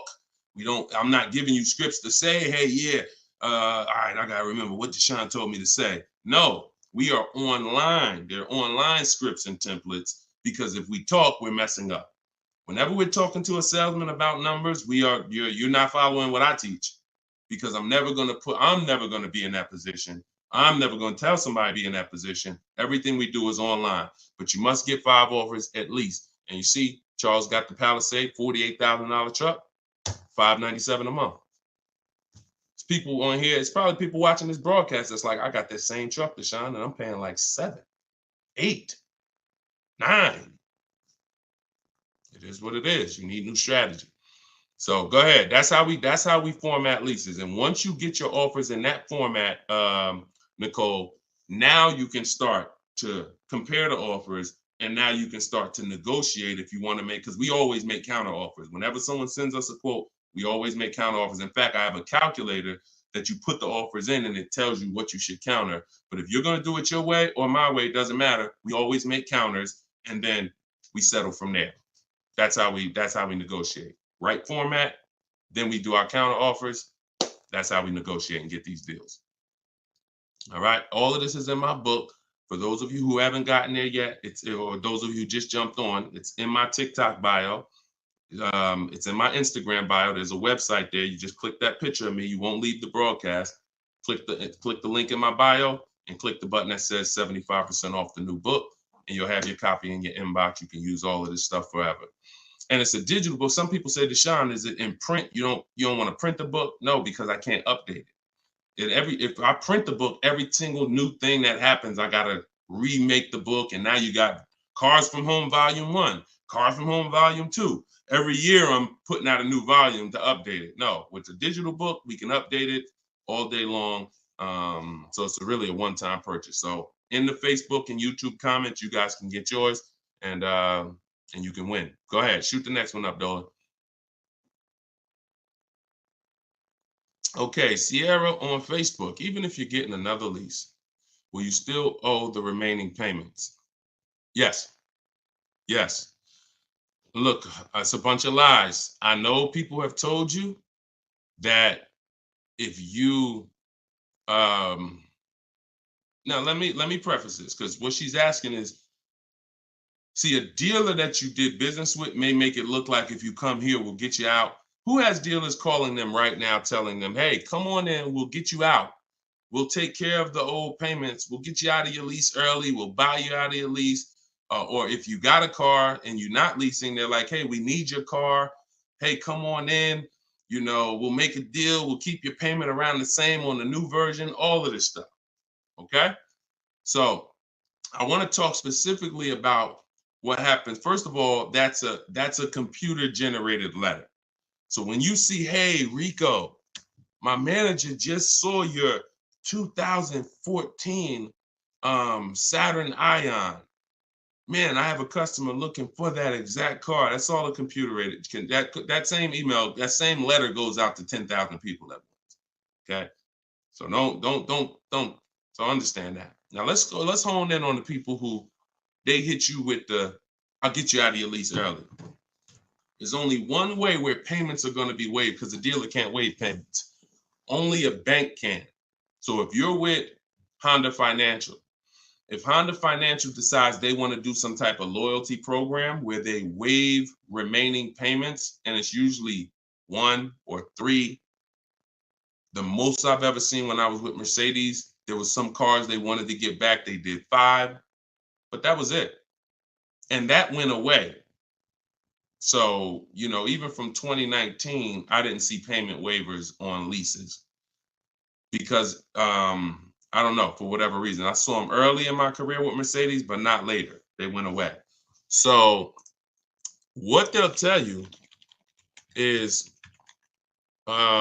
we can get you out early and we'll take care of the payments. If they don't have a payment waiver, then they're rolling the payments into your next lease. And what they'll depend on is you're just so desperate for a new car that you'll just take it and you won't ask any questions. But when you shop the way I'm telling you to shop, which is we don't give our old car to the dealer until we make sure we can't make money. We don't just drop off a lease at a dealership. We do an equity assessment to see if there's any money in the lease that we want to make sure we don't give to the dealer. Because if you drop off your car and it's a lease and the dealer runs your payoff and they see, wait, the payoff is 18, but the market value is 21. Let's buy that, we'll make that, and we'll keep that 3,000. If they're going to do an equity assessment, see, here's what's crazy, and here's what you got to understand. They're doing an equity assessment regardless of whether you do one or not. We're going to do one. Every single lease that comes in that a person drops off, why do y'all think y'all seeing commercials now that say we're a lease return center? Bring your leases here. You go on a dealer's website and you see, hey, drop off your lease courtesy, because they know most of the public is not going to do an equity assessment. And if we do 20 lease returns, it's going to be money in 3, 4, 5 of them. So we'll do the other 16, make no money on them, because we'll make $7,000, $10,000 on those 4. We'll make 2, 3, 4 grand a piece on those 4. This is your money that you gave unknowingly. Now, equity isn't in every car. That's why I just laid out that most of the time it's not. But if you drop off your car without doing the equity assessment, which is getting real offers, CarMax, Driveway, Carvana, Kelly's Blue Book Instant Cash Offer, Car Guru Sell My Car, AutoNation Sell My Car, that's 6 offers. We get 6 offers all the time because everything we do is a bid. So if you don't do that, you're now potentially leaving thousands on the table. So when you do that, you're not going to ever feed into the, oh, let the dealer who wrote me a letter say, bring your car in and we'll get you out of that car and we'll take care of the payments. You're going to know if you have equity or not. Now, if you do not have equity, then all they're doing is saying, how can we finagle this, get them out of this car into a new one? Move those payments over. Yeah, they got $6,000 worth of payments left, $3,000 worth of payments left. We're going to move that over to the new deal and we'll get them in a new car. So instead of leaving out, waiting, being patient, and now if you would have been patient, ended your lease and shopped the way I'm teaching you to shop, you'd have got a $500 a month lease deal, $400. But they'll get you out early because you're paying $650 right now. And they'll say, hey, come on in. They'll move the numbers around and they'll say, look, good news, we kept you at $650 and you get to get in another car. But the reason you're at $650 and not $5 is because you have thousands of dollars from your old lease that has now been built into that new lease. And this is how payment buyers lose. Payment buyers lose all the time like this. Hey, yo, what could you get me to on that car? How much that lease for a month? Oh, how much could you get me to on this car? Yeah, I could put like $3 grand down. Payment buyer, you lose because you don't really see the numbers. So you stick around, you use what I'm teaching you, you'll see the numbers and I can't reveal these things to you. I can only tell you they exist and give you the strategy. You don't believe it until you've seen it for yourself. All this stuff sounds good. If you've never used my stuff, this sounds good. You don't believe it yet. You hope it may work. Anyone who got my book, you're hoping this works. But once you use it, you're a believer. It's a difference. So we got, look, this is Tiffany. Tiffany wrote, she got the book. She sent me this the other day. She said, look at my deal. $44,820. I told you, everybody who has my book, I told you, email me your deals when you get your card. Look, $44,000 sticker. She got a $6,530 discount. And look, I'm not going to read everything she wrote because she's just praising the system. She's praising sitting there, negotiating from home, using the tools, winning. Saved more money on this new car, brand new car, than she's probably ever saved on any car. And she never had to go in a dealership to do it. Bids. So she was hoping this would work. She was on this show. If she got my book, she couldn't have been in my life more than a month. We just started the show. So she literally was hoping, all right, I'm going to use this, Deshone. But now it's not a matter of hoping. She knows. That's where you got to get. So all of this stuff I'm telling you, you got to prove it to yourself by the actions you take. And once you see how overpriced these deals have been that you've been considering, you'll understand, wow, I'm never going in a dealer to get my prices again. Never. And then that's when you know you've been transformed. Go ahead, Dolan, shoot the next one up.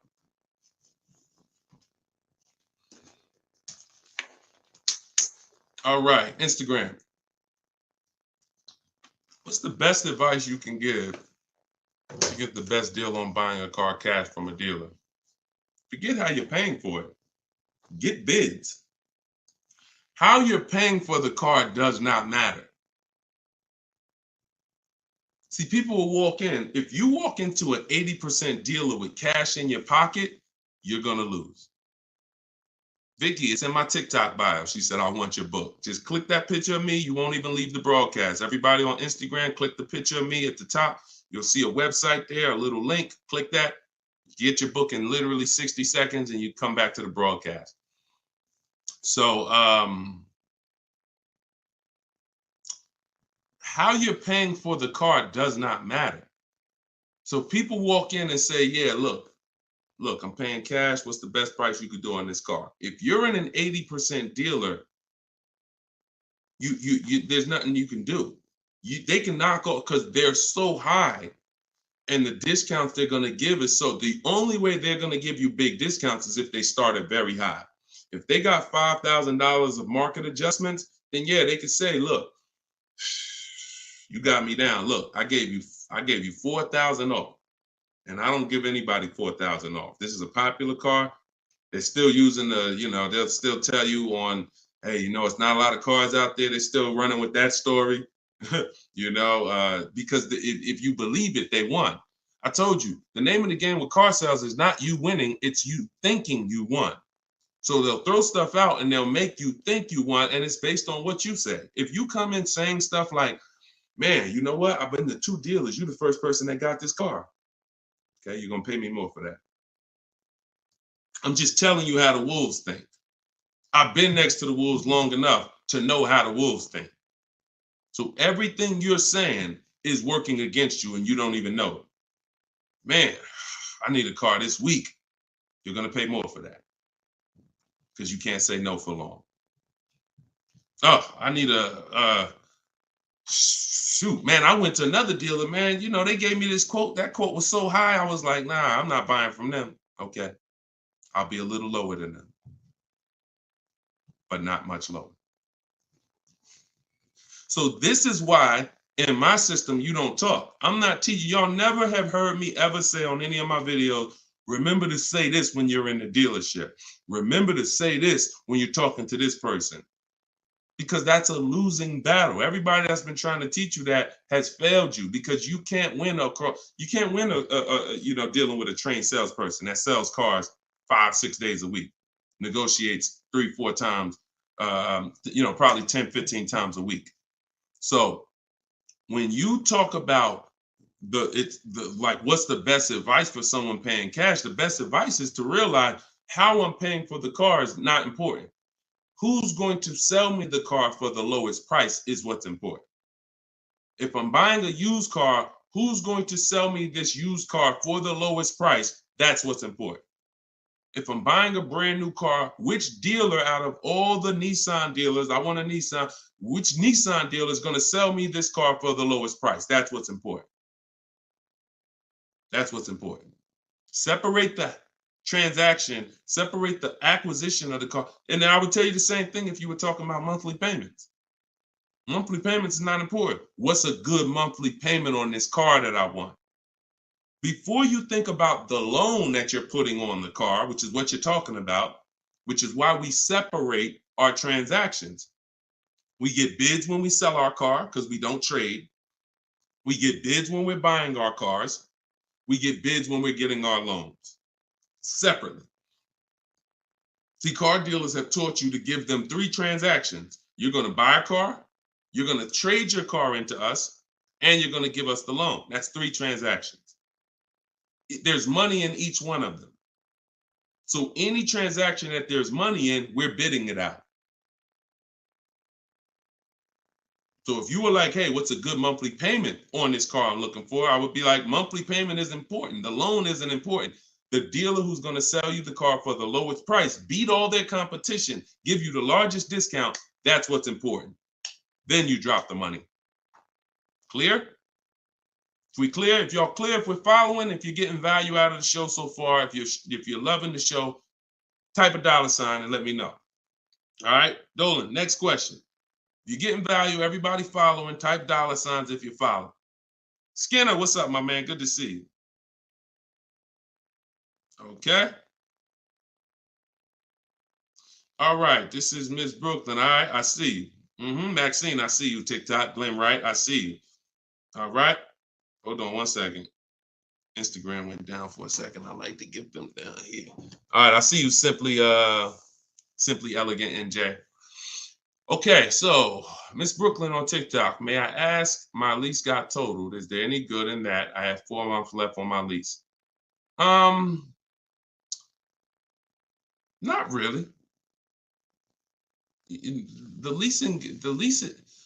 The only time it's good when the lease gets totaled is if you rolled a lot of negative equity into that lease to get out of it.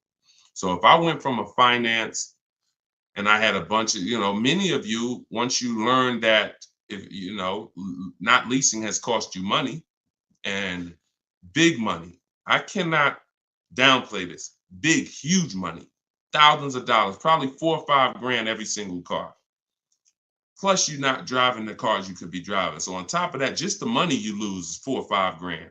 Then the cars that you're not driving is you can't put a price on that. You're driving an older car versus somebody who's driving brand new cars that are under warranty. So, but many of you, once you find out that you bought into a lot of bad advice about leasing, you're like, and we've had those questions come on the stream very regularly. Deshone, should I wait? I know I need to lease now. I need to be leasing, but should I wait or should I just transition now? It's always transition now. There's no benefit of waiting. Once you know you're not keeping your car 8 years, you're not going to outlive the depreciation. I need to be moving into a lease now, into a better financial structure, better vehicle. So if you move, some of you, when that happens, you're going to have 3, 4, 7 grand of negative equity that you're moving over because you're a short-term person. That's the only benefit if the lease is total, because all that negative equity gets wiped out and you get to start fresh. Now, if you put money down on a lease, these are the risks of putting money down on leases, and you need to know them. If your car is totaled or stolen and not recovered, you don't get the money back. So it's very important to assess the risk. I talk about this in my book. I talk about everything in my book. There's nothing that I'm talking about on this show that's not in my step-by-step book. So in fact, everything I'm teaching you is out of my book. So when you look and say, all right, should I put money down? Then you assess your risk. How many vehicles have you had stolen in your life? If the answer is 0, then chances are you won't have a vehicle stolen. If you say, man, I've had 2, 3 vehicles stolen, then I wouldn't put money down. I wouldn't put a lot of money down because the odds of you getting another vehicle stolen seem to be high. And if your vehicle gets stolen and they don't find it and you put $5 grand down on your lease, you're not getting the money back. Now, the opposite, the other end is if the vehicle's totaled, like you experienced, Ms. Brooklyn. If the vehicle's totaled and you put $5 grand down, you don't get the money back. So you ask yourself, how easy is the vehicle to total? If you got a Honda Civic, a Toyota Corolla, small SUV, something that's easy to total, then I wouldn't be putting money down on that lease. I wouldn't put a lot of money down. I've had people put money down on SUVs and bigger sedans and bigger, S-classes. When I was at Mercedes, people would lease S-class for like $1,400 a month. They put money down to lower the payment. I've had people put 7, 8, 9, 10 grand down on a lease on an S-class because they know it's hard to total an S-class. Like you have to be in, God forbid, a once in a lifetime accident to total an S-class. So that's what you do to assess your risk. And what you're doing is you're always shopping your leases with only first month's payment due at signing. Because if you can get a car that has everything you want, and once you get all your offers, if the monthly payment's in your budget with no money out of pocket, then that's what I would do all day long. That's what I would do all day long.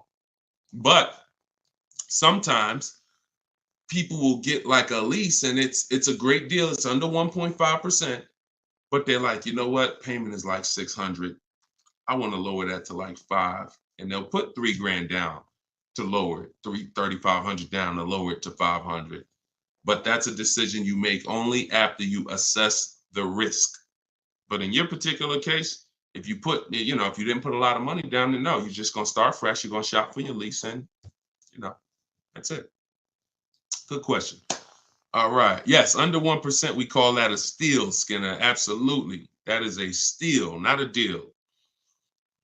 Go ahead. And we get steals. Some people may say, look, man, how do you see steals? We already know. Look, we get steals.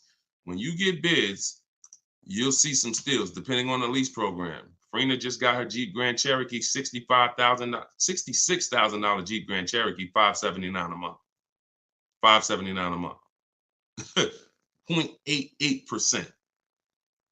Sitting at home getting bids. All right.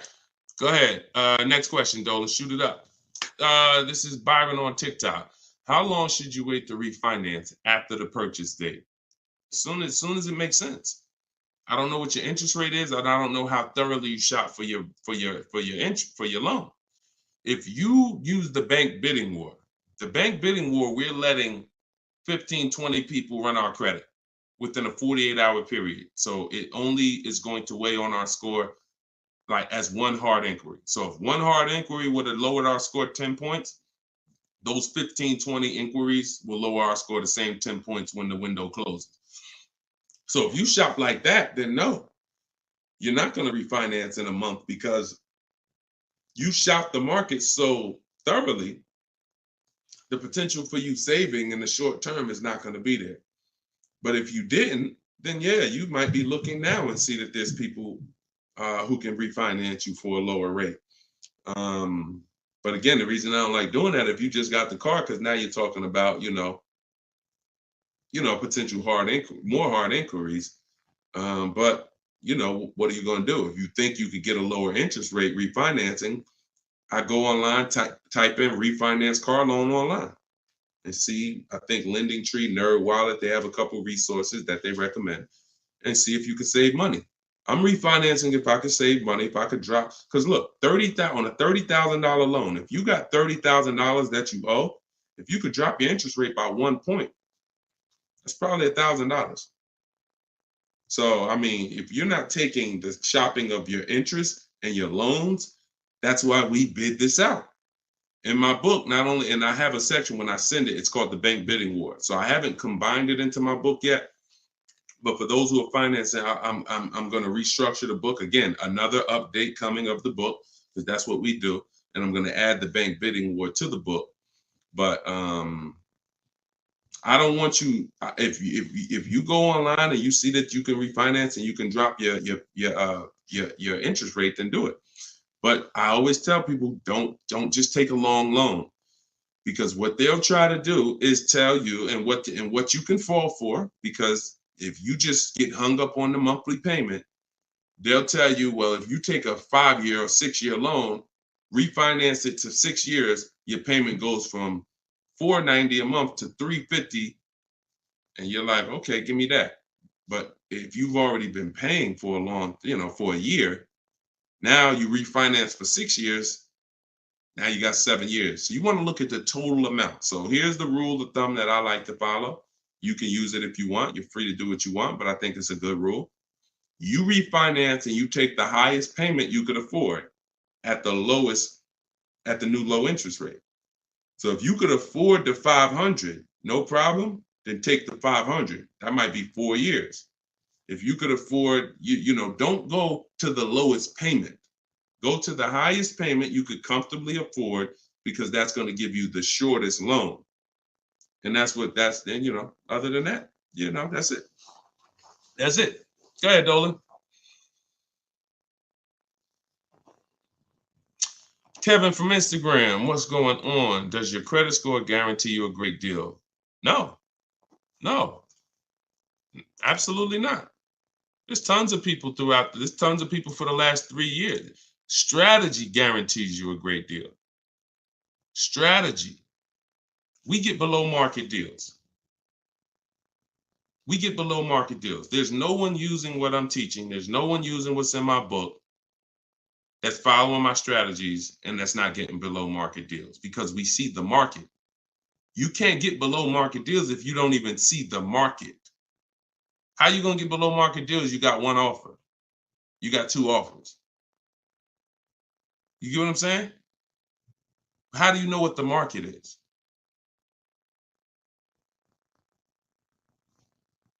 In order to get below market deals, you must have a strategy that allows you to see the market. see the market offers, see the widespread, look at used cars and say, man, this is everything within 100 miles of me, narrowed down, blah, blah, blah. I see the market. So, and there's people with not great credit that are going to use the strategies to buy at a below market price. So strategy is what gets you below market deals. You can have great credit all you want. You have no strategy, you will pay market value or higher. Because below market deals are reserved for the people who have the strategies to get them. Nothing to do with credit. Nothing to do with credit. I tell you, if you have bad credit, your goal should be the only people I'm overpaying, and I'm not overpaying because it's all I qualify for is my loan. My bad credit is not between me and the dealer I'm buying my car from.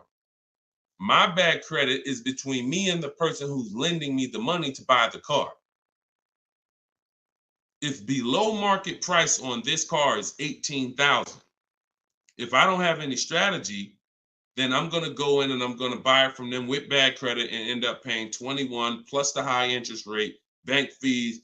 And not only did I overpay for the car, but now I'm paying 15, 20% interest. That's what most people do. No strategy. So people with no strategy get killed two ways if they have bad credit: the loan and the price of the car. But when you have strategy, the only person who you should be paying more than average is the person who lent you the money. But they should be looking at you and saying, you got a great price on the car. Goes back to what I said about 15 minutes ago on separating our transactions. We separate our car purchase from our loan. The dealer who's going to sell us the car has nothing to do with the person who's giving us the loan. These are two separate bids.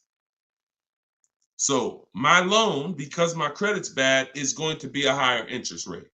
Understandable. But I'm going to use the bidding system, get multiple offers, and I'm going to get a great price on the car. Separate. All right. It's a good question. It's a good question. And I'm sure a lot of people had that same question, Kevin. Go ahead, Dolan. All right. Appreciate y'all running the likes up on TikTok. If y'all can keep tapping the screen. Thank you, Ambitious73, for sharing the broadcast. Shout out to the sharers. On Instagram, y'all see next to the comment section, there's something that looks like a little paper plane. If you hit that, you can share this with a couple of your friends. You should certainly be sharing this with your best friend because they might not be friends. I'm going to be honest with you. If I had a friend and he was watching this stuff, shopping for cars, and didn't tell me about it, and I went out and I just went and if there was this new way to car shop to save all this money and he didn't tell me about it, I'd be a little upset, especially when I bring my car home and realize, dag, I overpaid for it, $5,000, $10,000, or dag, I didn't even know about leasing. You know, my parents told me, man, I should never lease. Oh, you don't listen to this guy, Deshone? Nah, man, I don't lease stuff. No, you need to listen because if you're not keeping cars 8 years, he's going to show you why you're overpaying by thousands of dollars by not leasing. It's not even close. Oh, for real? All right, I'll watch him. Then next thing you know, he's seeing me, but he bought a used car last year, or he bought a car that he's now in a finance with, and he's like, man, how long you been watching this guy? Man, I've been watching him for 2 years. You couldn't tag me in a video? You couldn't tag me how many people come on my stuff and say, Dad, I wish I would have saw this before I got my car.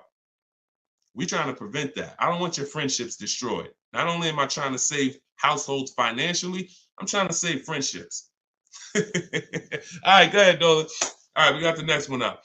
Jason, should you use MSRP minus dealer incentives to calculate the 1% rule or the MSRP without the incentive? Nope.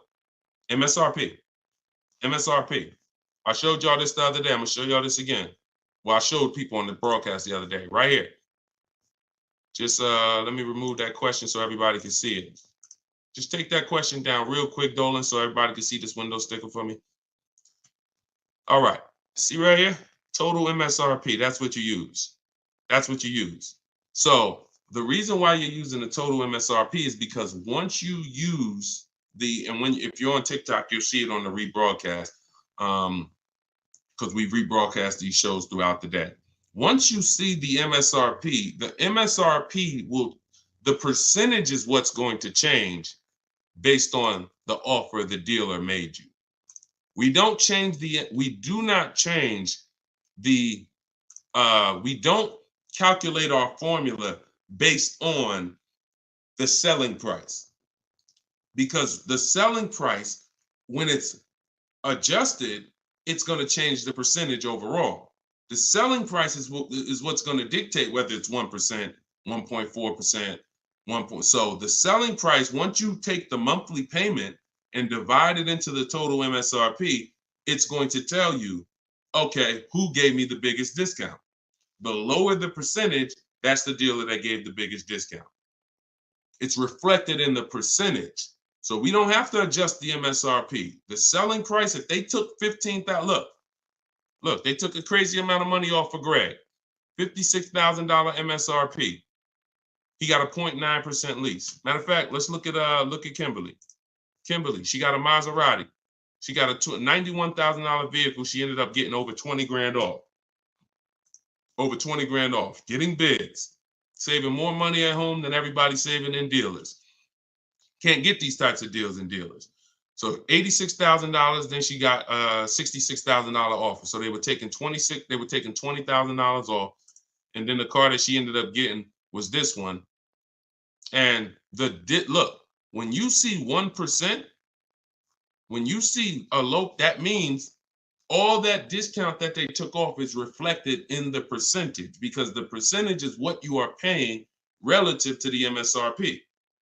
So no, always use the total MSRP like I just laid out. Okay, that's the formula. All right, go ahead, Dolan. Great questions today. We're getting great questions every day. I'm enjoying it.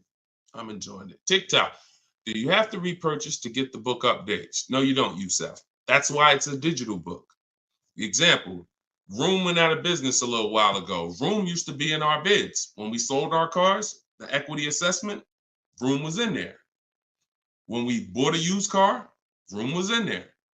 So they were in our bids for the marketplaces and for our selling our cars.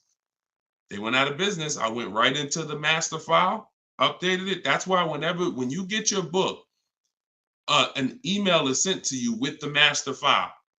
You don't want to ever lose that email. Even when you download the book to your computer or your phone, don't delete the email, because the email is what I update that will actually be what you refer to. So when you come back a year from now and you use it, you'll see, oh, shoot, this is different.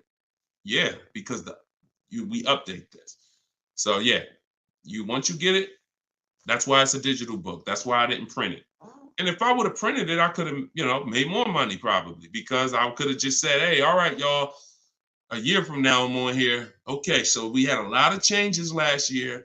This coming with our business, and now this new tool exists, and now this. So now this is Cars from Home Volume 2, and you can get it right now, but that's not the mission. So, but there is probably going to come a point where I'm not doing the 75% off anymore. I know that's our welcome offer.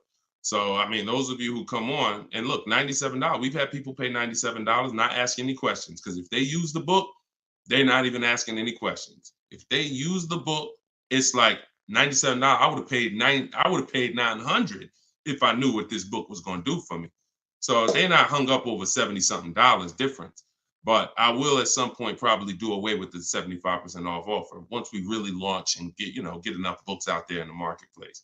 So, but for now, you can get yours for 75% off in my TikTok bio and my Instagram bio. It's my new digital book, Cars from Home, 7 Steps to Saving Time, Money, and Avoiding Dealers. Here we are on Goodreads.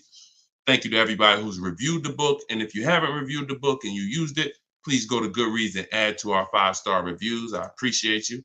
And then we have a comment in YouTube and Facebook in the comment section where you guys can get yours, or go to deshonsbook.com.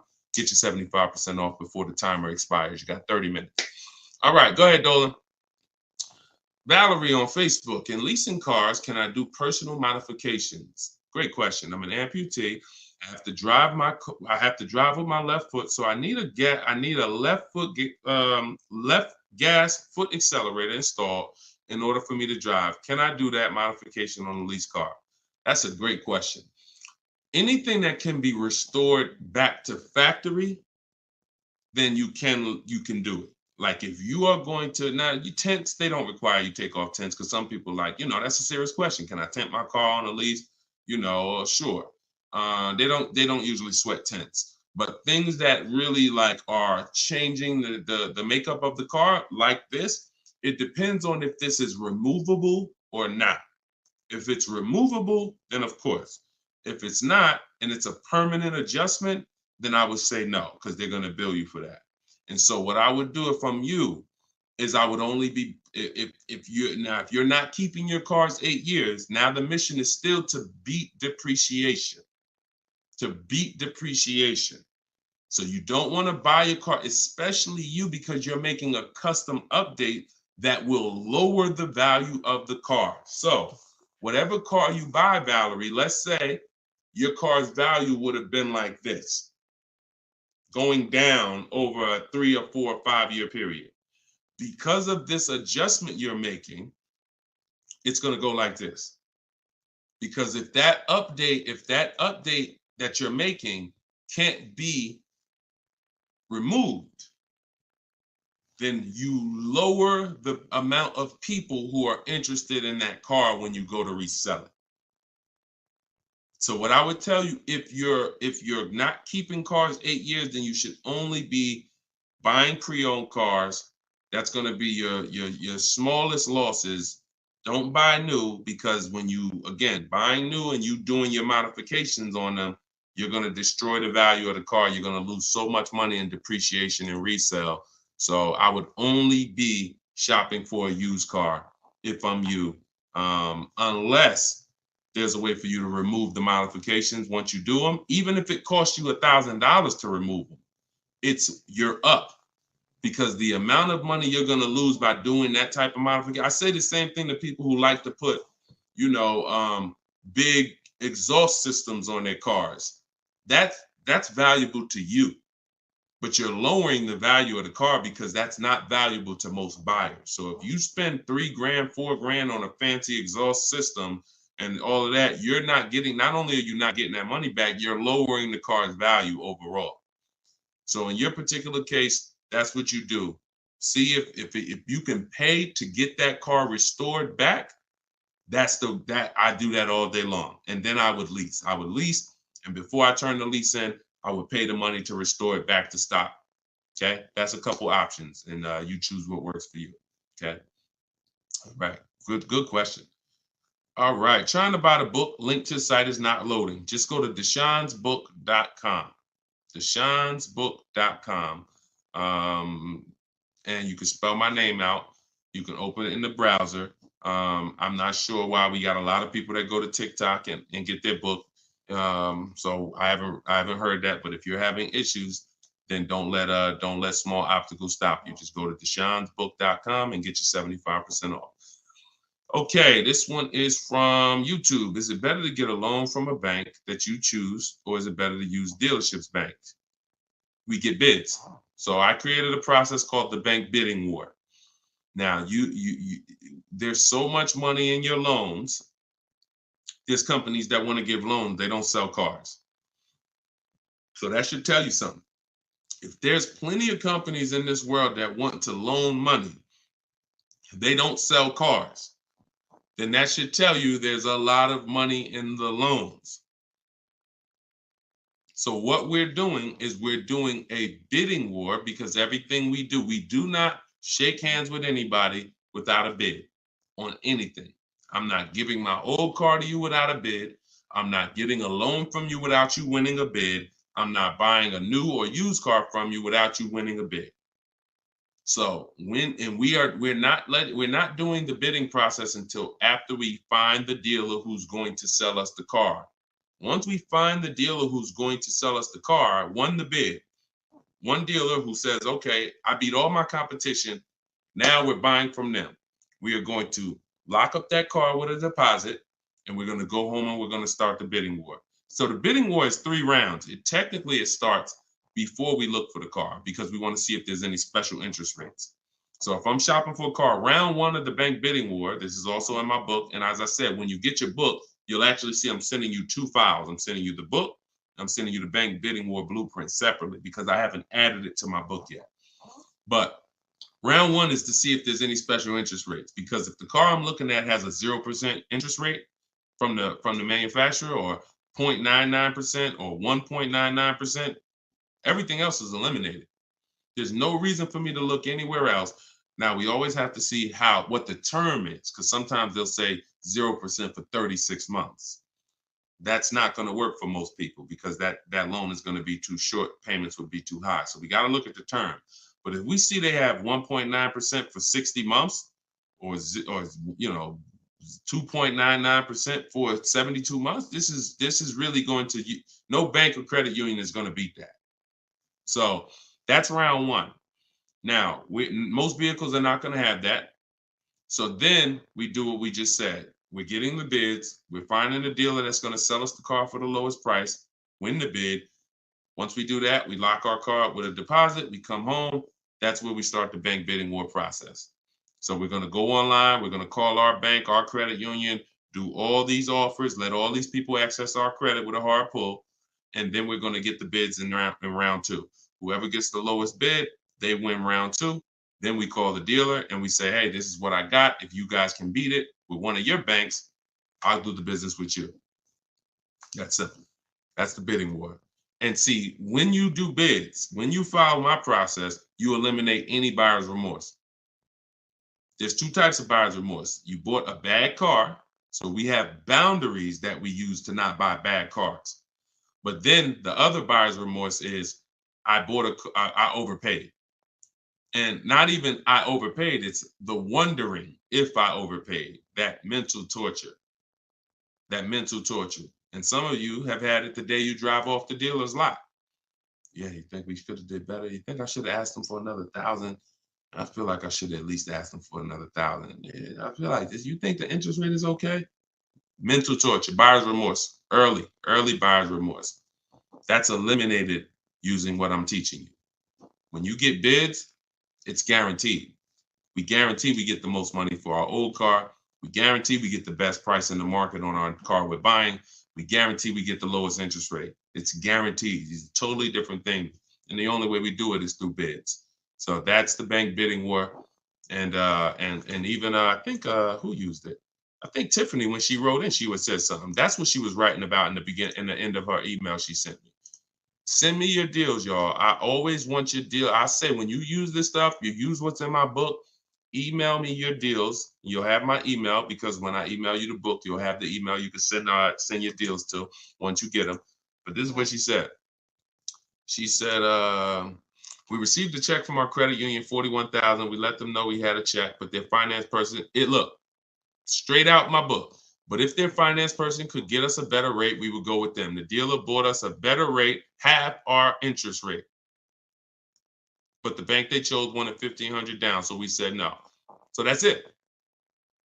So she took round two of the bidding war, came in and said, look, if you could beat it, you got it. They said, okay, we could do half the interest rate, but you need money down. Okay, no problem. That doesn't work for me. So that's in control. That's like, okay. And there's going to be some scenarios where the dealer says, look, I can't beat it, but I can match it. And in which case you save all the paperwork. You don't have to go through that with the bank. So, and it's the guaranteeing of knowing I got the lowest rate in the market, because I had 15 banks competing, not one dealer who was shopping it. So total different thing. All right, y'all. I see we got a lot more questions. Shout out to the sharers. I see some new followers. If you haven't already, subscribe on YouTube. We got some new things coming for YouTube very soon. Some things that's going to help organize the show and help you reference things and see questions and break them down so you can actually reference your question. So YouTube is what allows us to do that. But we're live on all 4 platforms when we do the show. So whenever you see the banner above me, you know we are, we're replaying it.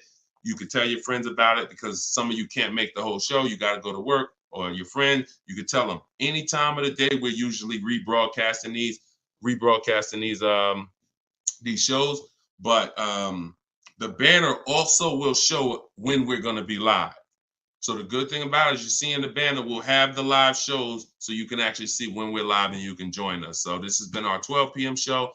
Everything we taught today is out of my new digital book, Cars from Home, 7 Steps to Saving Time, Money, and Avoiding Dealers. You can get your copy for 75% off for 30 minutes. If you visited the website, the timer started. So once you visit, that timer started. Once it goes to 0, the price is $97, which is still a great price. But if you haven't been there yet, you can get your copy for $24 at 75% off in my TikTok bio, in my Instagram bio, or pinned in the YouTube and Facebook comments. And we'll put the banner back on here for those of you who are watching us on TV. You can just scan this with your mobile camera and you can get your 75% off. But great job. Listen, great questions today. Make sure you are sending me your success stories so I can bring them onto the show, just like Tiffany. If you haven't already, go to goodreads.com and you can post. We just got another review on goodreads.com. So add to our 5-star reviews. Tell us your story so that we can keep getting this message out and the people who want to learn strategy can keep getting it. All right. Always a pleasure. God bless y'all. I'll see y'all on the next stream.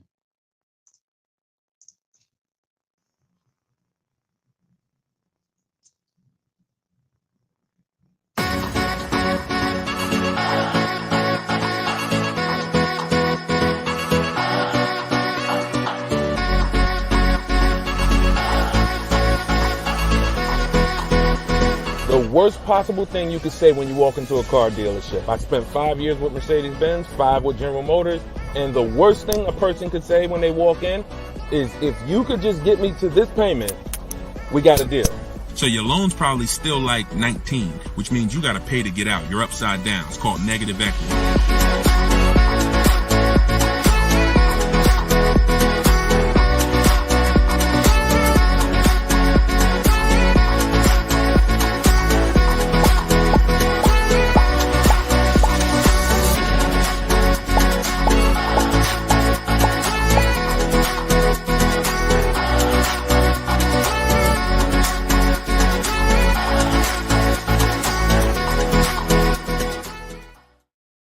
What's up, everybody? Welcome back to Car Shopping Questions and Answers. I'm your host, Deshone the Auto Advisor. This is episode 12, and we do these live shows to make sure that those who are committed to financial literacy get the insider strategies they need to get below market car deals. And the only way you're going to do that is by using strategy. So that is what we teach here. I am all about giving you the simple strategies you need to sit at home and let dealers bid for your business, let banks bid for your business, and let people bid for the cars that you're going to sell, not trade. And that's what we do here. So for those of you who don't know me, my name is Deshone the Auto Advisor. I spent 14 years in the car business. And since 2020, my mission has been to create smarter car shoppers, buyers, and owners. So if this is your first time ever seeing us on a broadcast, could you type the number 1? What's going on, Lisa Jane? Good to see you. I appreciate it. Hey, you're the best. I appreciate it. Listen, you keep using what I'm teaching, you're the best. I just love people who are committed to their money, because the wolves, the 80% of car salespeople who you deal with every day, and you don't know how to find the best car salespeople to deal with, those people are committed to their money.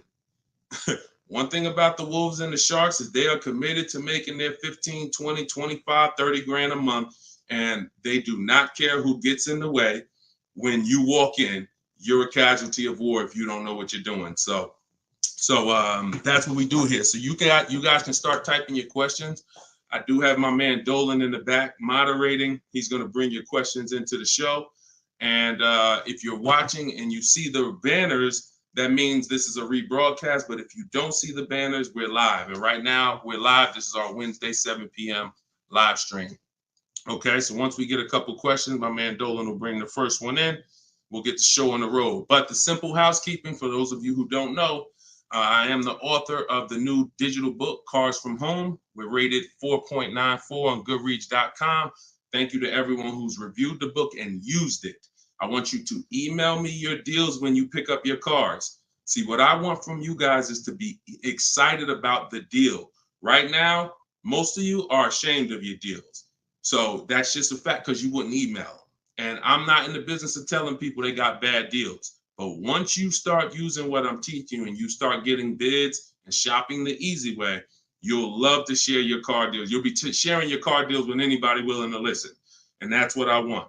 Okay, so As part of our welcome launch, you can get your copy of Cars from Home, 7 Steps to Saving Time, Money, and Avoiding Dealerships. It's 75% off in my TikTok bio for 30 minutes, in my Instagram bio for 30 minutes, or if you're on YouTube or Facebook, you can click the comments we have pinned for you and you can get your copy for 75% off. You won't pay the normal $97. You'll get it for $24. So Dolan, if you could, matter of fact, I'll throw the banner up. Dolan, you could throw the first question up and let's get the show on the road. Okay, this one's from TikTok. Miss SPM Clark, how are you? Is it a good time or season to buy a vehicle? That's a great question. Is it a good time? And whenever you hear a question that you like, that y'all running the likes up on TikTok already. Shout out to everybody tapping the screen, running those likes up. I appreciate you all. That's a great question. Is this a good time or season to buy a vehicle? There's no bad time. I'm going to tell you why. What you're depending on is to be positioned to find a dealer who really wants to move a vehicle. Now, 80% of dealers are overpriced. I'm going to continue to say that. Now, the reason I know that is because since 2021, I've worked with 1,600 people in my coaching program and probably another 5,000, 6,000 that have my book already. I know the data. When we're looking at offers, 80% are overpriced. So you need to know that 80% of the dealers that you're dealing with, 80% of the dealers in this country, if you're driving down the highway, 80% of the dealers are overpriced. They don't all have the same prices. I know you may have been taught that, oh, every dealer is the same. They're all different. They're all competing against each other. So you now use that to your advantage. Marketing tells you when does the marketing tell you is the best time to buy a car? We got a good number of people on here already. Make sure you stay by your keyboards because if this is your first time on the show, you'll see we ask questions and then I need you guys typing fast so that we can keep the dialogue going fast. When does the marketing tell you the best time to buy a car is? Okay. Brighten up my light while y'all do that. Hold on. I'll be looking at your answers. Okay. New year. Yep. New cars. Okay. When cars come out. Okay. End of the year after September. Okay. End of the year. I see you, Jamie, on Instagram. Okay. So that's the busiest week of the year. You go into any car dealership, it's a zoo. Now imagine that. I want you to put yourself in the car dealer's shoes. If you knew that you had customers trained so well that by that last week of the year, the place was going to be a carnival. And that's the end of the month is like that too. Holiday, President's Day is like that too. But here's what I want you to think about, because that's just a myth. There's no better deals. So there's some people that are buying cars during the holidays overpaying for them. Because here's the thing, you got a line of people behind you. If you're at home shopping, that's different. But if you're in the dealership, think about it. You got a line of people behind you, 10 people. So when the salesman's talking to you, it's like, I don't even have a lot of time, right? Salesman doesn't have a lot of time to talk to you. Listen, Bernard, listen, man, I'm making you a good offer. You see the place is packed, man. You know, I would take it if I was you, but you know, we really don't have the time. You know, if you wanna think about it, you're more than welcome. There's no guarantee the car is gonna be here when you come back. Psychology working all against you. I told you, if you've been on the stream before, you know the name, that you winning is not the important part in a car dealership. It's making you think you're winning. So when you want to be in a car, this is when you want to be shopping 3 months before you need to have a car. And I'm going to tell you why. If the place is a carnival, there's no reason to give cars away. There's no reason. Why do I want to do a big sale? Why do I want to discount the cars if the place is packed? There's 3 customers for every car that I have. It's a marketing game. Now, the opposite is true. You got to think about this. On the 3rd of the month, when the place is empty, 10th of the month, dealers looking at I remember we used to look at our numbers, right? Because everyone makes you think dealers only think about their numbers at the end of the month. Go at the end of the month when dealers want to hit their numbers. Don't you think dealers want to hit their numbers on the 10th? Don't you think if we have to sell 250 new cars and we look on the 10th of the month and we're like, oh, we only got 70 cars sold. We're not pacing good. We look like we're gonna fall. We only got 50 cars sold. Oh, this is a horrible month. Anybody who sends in an internet inquiry they're like, oh, look, we're behind. There's not this magic thing where it's like every month at the end of the month, the last 3 days, dealers are pushing to hit their numbers. Some dealers hit their numbers 5 days before the month is up, 3 days before the month is up, which means you come in at the end, we already hit the numbers. But again, it's a game of psychology. So what I'm teaching you is to understand, I was in that game for 14 years. I was very good at playing the game. Now, I'm not going to lie. I wasn't a person who lied. Anybody who knows me from New Jersey knows anytime, the way you guys see Deshone, there's a couple people who, since, we've gotten over 2 million followers now across all these platforms. So God has blessed me. But there are people who know me. They dealt with me. And when they see my videos, what they say is, the same way he is in the videos is the same way he was in the dealership. Nothing changed.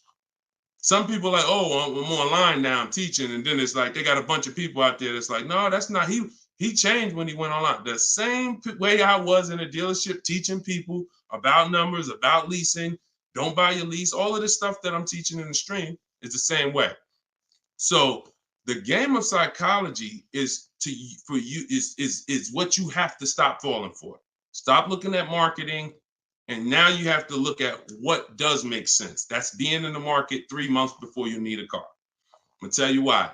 If your lease is up in a month, that's good because you can extend. So I always tell you, start shopping when your lease is up when you got one payment left. That's good. Start shopping your offers because if worse comes to worse, you can extend the lease for free and you can buy yourself another month or two. You want 3 months because here's what happens over 3 months. Lease deals change if you're shopping for leases. Offers and incentives change if you're shopping for cars that you're buying. If you're shopping for a new car you're buying, you can look so here's an example. Let's say I'm looking for a dark blue, Kia Sorento, right? For example, if I reach out to them, something I teach in my process is we have 2 dates. 2 dates. Those of you who have my book know this. Some of you have seen it in my free social media videos. 2 dates. As soon as date, no later than date.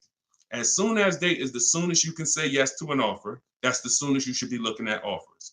You shouldn't be looking at offers if you can't say yes to it yet. Wasting time. Then the second date is the no later than date. That's our deadline.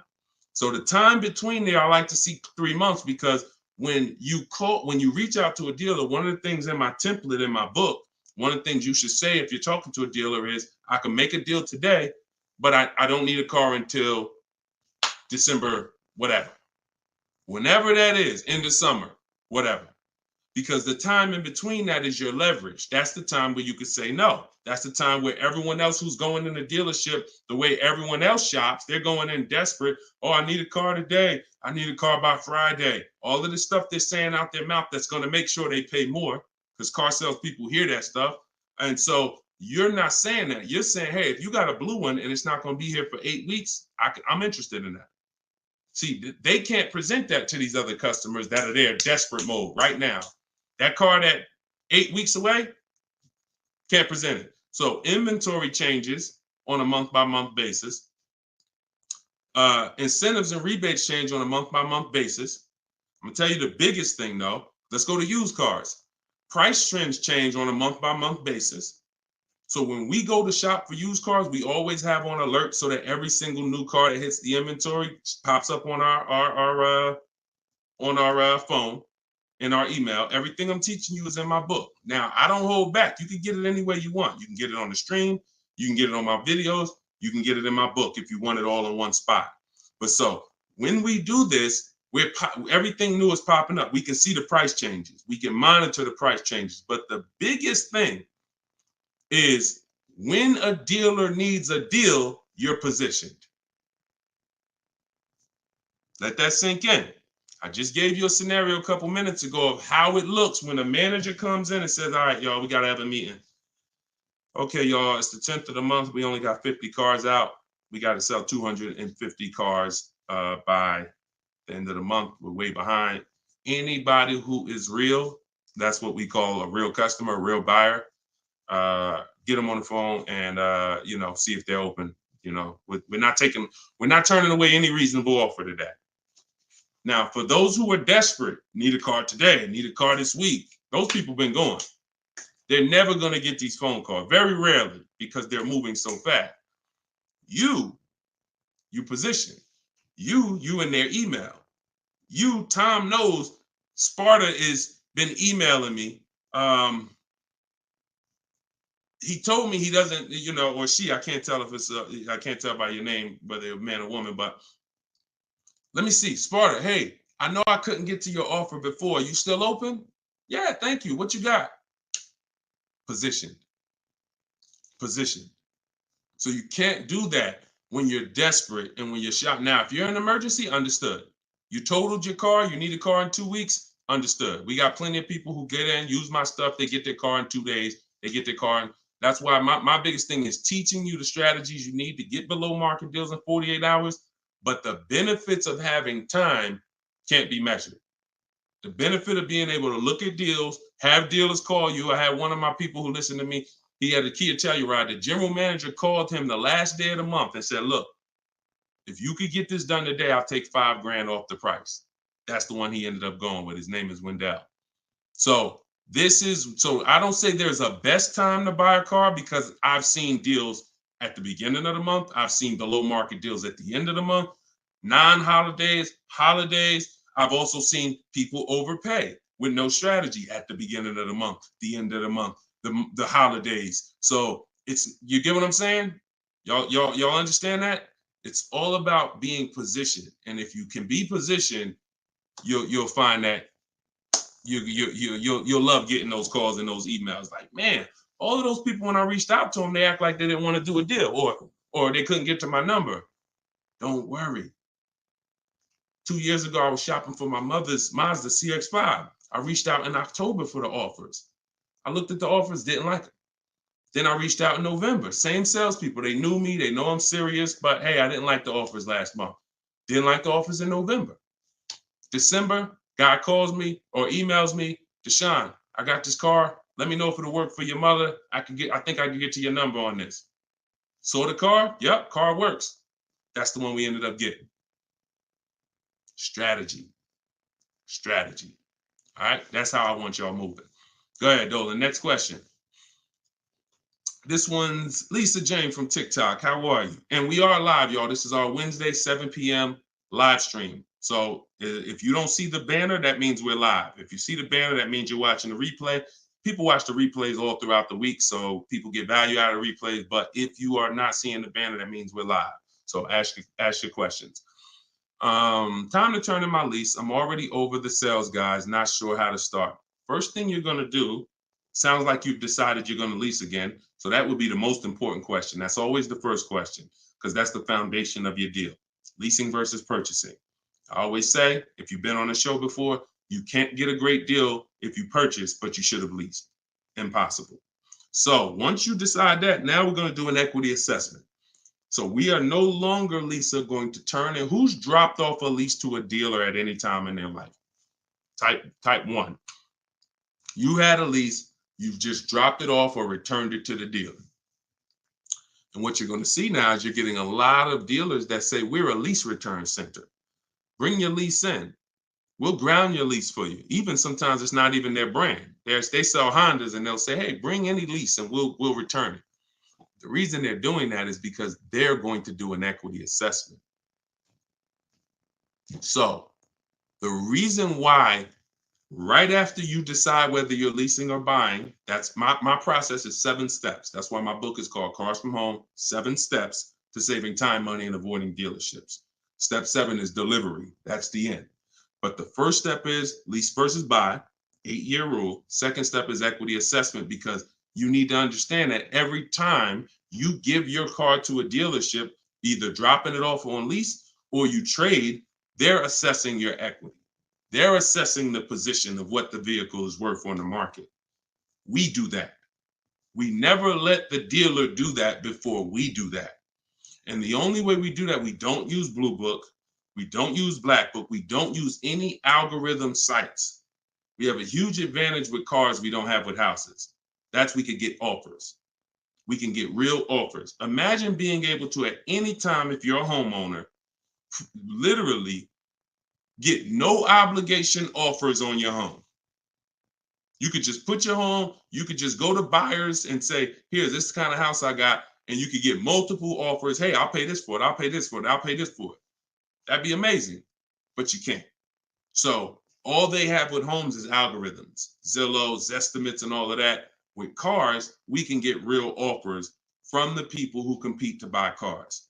And this is our first step before we budget, before we think about what car we want, before shopping, we are doing an equity assessment.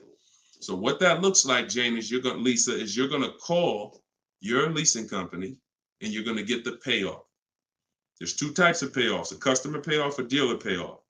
Depending on the brand, sometimes they're the same, sometimes they're different. Sometimes the dealers don't have to pay taxes. And so it depends. There's no hard rule, but you're going to get the customer payoff. Customer payoff, then you're going to ask them if you, that step is the same for everyone, whether you own a car, you lease a car, doesn't matter. Only people who don't have to do that is if you have a paid off car. You skip that step and you go right to the next step. But if you have a lease, you're going to ask an additional question. Do I have a third party restriction? If you don't have a third party restriction, you can sell to the highest online bidder. The bidders that we're going to get, if you own your car outright, you can sell to the highest online bidder. You have a lease with no third party restriction, you can sell to the highest online bidder. If you have a finance car with a bank loan on it, you can sell to the highest online bidder. The only people who can't sell to the highest online bidder are leases with third-party restrictions. So you're still going to go and get the offers from the online bidders because you want to know a roundabout of what the car is worth. So we're going to go to CarMax. We're going to go to Drive. We get 6 offers. This is the equity assessment laid out in my book, step 2. When you do this, you're getting CarMax offers, Driveway offers, Carvana offer, Kelly's Blue Book Instant Cash offer, AutoNation Sell My Car, and Car Guru Sell My Car. When you get to the point where if you lease, just pay attention. See, there's a lot of detail. This is why I say when y'all are trying to look through all my social media videos, you don't realize what things are applicable to you and which are not. So I'm talking to 4 different types of people right now. People who, all of you should be doing an equity assessment. People who have a car that's owned outright. People that has a car with a loan on it. People that has a lease, no third-party restriction. People who have a lease with a third-party restriction. So you have to take the nuances and say, all right, that part was for people with third-party restriction. This part is not. I don't have a third-party. So when you call and you get a third-party restriction, you need to take a different route to sell. But everyone's going to get those 6 offers. Everyone. Shout out to y'all tapping the screen, running the likes up. And shout out to the sharers. Thank you to everybody that shares the broadcast. It means a lot. Tag your closest friend. So now you get those 6 offers. If you have a lease, whenever you're on those websites, it's going to ask you, is the car owned, financed, or leased? You want to put owned. Do not put lease because it triggers something in their website where it thinks every lease has a third-party restriction and they may not give you an offer. So don't do that. Now, once you get those offers, you can sell to the highest bidder. Now, if you have a third-party restriction, we're going to take those offers. We're going to kind of see where those offers are, kind of get an estimate, and now we're going to go and sell that car to a used car, to a brand. Let me explain it like this. If you have a BMW, you can only sell to a BMW dealer. When you have a third-party restriction, you can only sell to a BMW dealer. Now, hundreds of thousands of people around the country, they found out they had a third-party restriction. They bought their cars and resold them. The reason I don't like doing that is because you pay taxes, you pay fees, and that comes out of your profit. So if you were going to make $5,000, you buy your car. By the time you pay the taxes and fees, you wait for the title, you probably won't make anything. But when we sell direct to a dealer by getting bids from multiple BMW dealers, If I have a third-party restriction of Nissan, I'm getting multiple bids from Nissan dealers. And once I get my offers from those dealers, now I'm going to sell to the highest one because dealers don't pay those same fees. Dealers will I don't have to pay the taxes and fees. That doesn't come out of my profit. So we've had people who sell direct to the highest bidder online, depending on their situation. And we have people who, with third-party restrictions, sell to the highest bidder among a local dealership. But we must get bids. Doesn't change. We get bids no matter what. So some people say, Deshone, I use what you teach. I went on those websites. They said they don't buy leases. You didn't do what I told you to do. You put that it was a lease in there, and then no, you don't. No, you have a third-party restriction. We sell to a dealer of the same brand. We get bids from multiple dealers. That's what I'm saying. So it's laid out in my book. If you want the roadmap, if you don't want to try to remember this, TikTok bio, Instagram bio, comment section on YouTube or Facebook, or you can scan the QR code, get your book for 75% off. You won't pay the normal. Hold on one second. Let me turn this off. You won't pay the normal $97. Okay, so that's the equity assessment. When you said, Lisa Jane, I'm not sure how to start, that's the process. Because we never return a lease that has equity. We don't return a lease until we find out that there's no equity. If there's no equity, then we'll drop off the lease and we'll shop for our replacement vehicle. All right, good question. Go ahead, Dolan.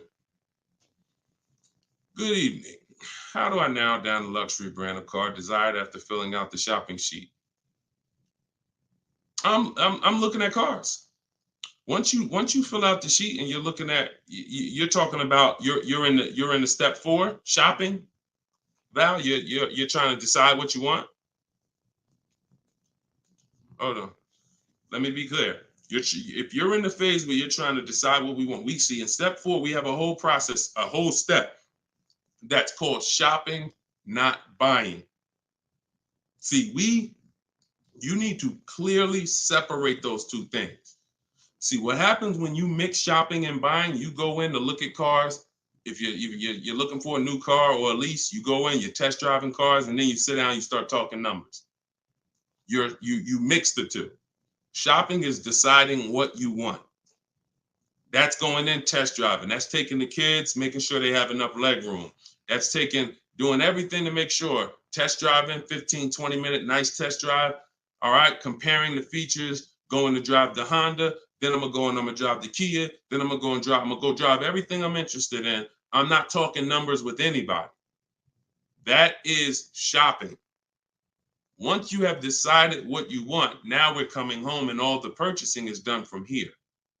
All the bidding is done right from where you're right. Like, this is where I get my cars at, right here. I sit right in front of my computer, and in 60 minutes of work, I'm gonna have bids coming in 48 hours. I'll know what the below market values are. So if you're just talking about the shopping phase, I'm on YouTube. If I'm looking for like a 3-row SUV, I'm typing in 3-row SUV. And then I'm looking at the competitors, because we're not giving enough. Look, car manufacturers do a horrible job of marketing. Horrible. There's 40-something companies that make cars that spend millions of dollars to try to get you to come see them at least. And so that's the reason why you notice when you have a car, they're reaching out to you before the car's paid off, before the lease is up, because they know once you get to the end, you're more likely to shop. That's why they try to keep you, we were reaching out to people with Mercedes 6 months before their lease was up. 9 months. Hey, Mr. Jones, if I could get you out early, would you consider it now? Hey, good news, Mr. Jones. Hey, I might be able to get you into a new Mercedes and keep your payment right around where you are, right around where you're at now. Is that something that sounds good? Okay, when can you come in? All right, not till this weekend, but you're going to have to lower the payment. This payment kind of high. Listen, Mr. Jones, look, we have several options. You're a loyal customer. You've been with Mercedes for a long time. Anytime you come, listen, I promise you, me and my manager will work hard to make sure you get a number that works for you. But the first thing we want to do is pick a car. We got a lot of nice new models. Want you to see them. Blah, blah, blah. You got to understand, if we're pulling you out of the car early, we're trying to prevent you from shopping the market, because every couple of years, there's new product, new technology, new features. You want to see this stuff. You want to see these cars. And so that's when I'm telling you is you're about to spend 50 grand, 30 grand, 70 grand. Take the time and treat it like if you were going into the mall to spend that kind of money. If you were walking into the mall to spend that kind of money, how would you want to be treated? Would you ever rush yourself? Would you want anyone rushing you to make a decision when you're about to make a $70,000 decision? A lot of you are not test driving enough cars. Now, with a used car, you can't test drive it until right before you buy it. So because every used car drives different. But for those of you leasing and getting new cars, purchasing them, you should be test driving everything that's in the category of a car you want. Everything. Test driving and then narrowing it down. This is how people end up getting a car, and in 3 months they're like, hey, I don't really like the car. It's not as comfortable as I thought. You didn't test drive it. You did a short, quick test drive. So don't rob yourself of the shopping experience. We don't. That's why I have a whole step that is only devoted to shopping. And then what you do, Val, is you put it into Google and you type in the year and you type in initial quality. That's going to tell you on that first page what the ratings say. Listen, don't ask your neighbor what they think of the new car. They might love it, but there's 10,000 other people in the country that have that same car. You need to know what is the data saying about that. 10% of those people might be dealing with electrical issues. That's going to show in that initial quality scan on Google. Then you look and you Google reliability. So initial quality's first 90 days, reliability's first 3 years.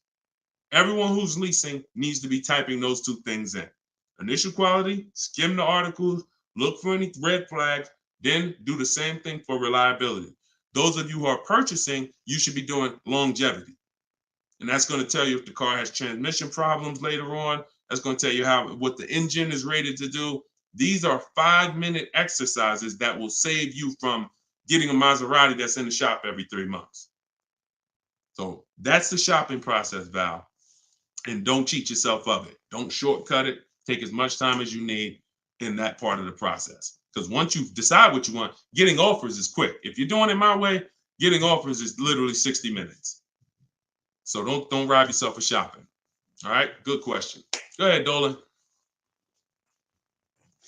One thing I will not do is sign anything to test drive. If anybody ever, keep that question up. If anybody ever makes you sign something to test drive, first of all, and I have a particular way I set up a test drive.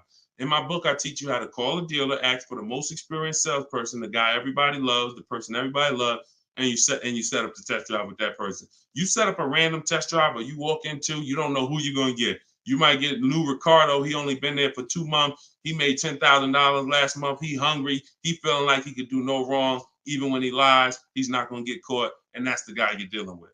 You got to set up everything is a system. Nothing is left to chance when you're following my process. And no one who's experienced like that would ever require you to sign something before you test drive it. Driver's license. I have your information. I have your email. Okay, that's what we need. All this other stuff is just a trick to lock you in. It's ridiculous. Okay. All right. This one's from YouTube. Deshone, I got equity now at the end of my lease, but I got a third-party restriction. How can I sell it to a dealer without buying a new one? Separate the transactions. When Dave came in, Dave was the first person who used this strategy back in 2021. And he joined me because he said, look, I had a BMW. As soon as I found out how to get around this, that made me like $1,500 to $2,000 more because I had the third-party restriction. You call, we speak to used car managers, and you're going to get bids from used car managers. Hey, I got a car. I'm looking to sell it. I have a specific script in my book, but hey, I'm looking to sell it. And, can I give you some information about it? And you give me an offer. And we want to get at least 3 offers. It's a relatively new car, 2-3 years old, and that's it. You're having conversations and you're getting offers. These guys, their job is to buy cars. So, but that's independent of who you're getting the car from. So if I talk to a guy and he was like, look, I like your car, I can pay you this for it, I'm going to tell him, look, okay, I'm about to shop for my new car. I'm looking to have that deal done in a couple weeks. And as soon as I make that deal and schedule the delivery, I'll call you and I'll drop off this car to you. Now he's going to say, well, if too much time passes, I might have to look at it again. No problem. Understand. If 2 months pass, then yeah, I would keep in touch with him and be like, hey, I'm still shopping. Do you need to take a look at it again? Just so the person, I'm always, anyone who's listening to me, who uses my stuff, they're always locking up equity in who they're going to sell the car to before they focus on the new car shopping. Before. Equity needs to be, because that's a bidding process. I've already gone through the bidding process. I know who I'm giving my old car to. Now I'm on to my next car. I'm on to the replacement car. I'm on to the loan that's separate. But this needs to be locked up first, because what will happen is you've been taught, don't tell the dealer about your trade till the end. Let me tell you how horrible, who's heard that advice? And I'm gonna tell you why that's the worst advice about getting money for your trade in you could have ever listened to. Hopefully you never listened to it, but who's heard, don't tell the dealer about you that you have a trade until the end? Who's heard that? Okay, Adri said, I've heard that. Okay, who's heard that? Okay, SS, I see you on YouTube, me. Okay. This is a widespread thing. If you go on any of the negotiators' websites or whatever, or you see social media videos, they'll tell you, I'm gonna tell you why that's horrible. Because they're teaching you to shop a way where you are gonna negotiate your way to a deal. You're not sitting at home bidding. And then, so you're spending this time, and now you get the dealer to a price that you're comfortable with. All right, I like this price. Now they're telling you spring the trade on them. So what happens when the dealer doesn't give you what you think the trade is worth? What happens? Because if a dealer gave you a great price on and you don't know that because you don't have enough offers, I'm gonna continue to emphasize that. You don't know you have a great price unless you have 4 or 5 other offers to compare them to. I have a great price from you. But so now dealer says, look, I know you think your car's worth 18, but I can only pay 16. That it's max is 16. Now you're like, all right, well, listen, I'm out. Okay. Who lost there? SS, I know you walk away. I know. You lost. You just sat there and negotiated hours only to get up and walk away with no car. See, I don't know about you guys, but I'm really interested in the people who your money's just as important as your time. Time is just as important as your money. No one's going to waste my time. And I want you to have strategies where no one can waste your time. Because while you're sitting there for 2 hours and getting up to walk away, the salesman's like, okay, listen, they don't know their car's not worth 16, but whatever. Somebody else is going to buy this car. So you're going to go and do that same thing again with some other dealer.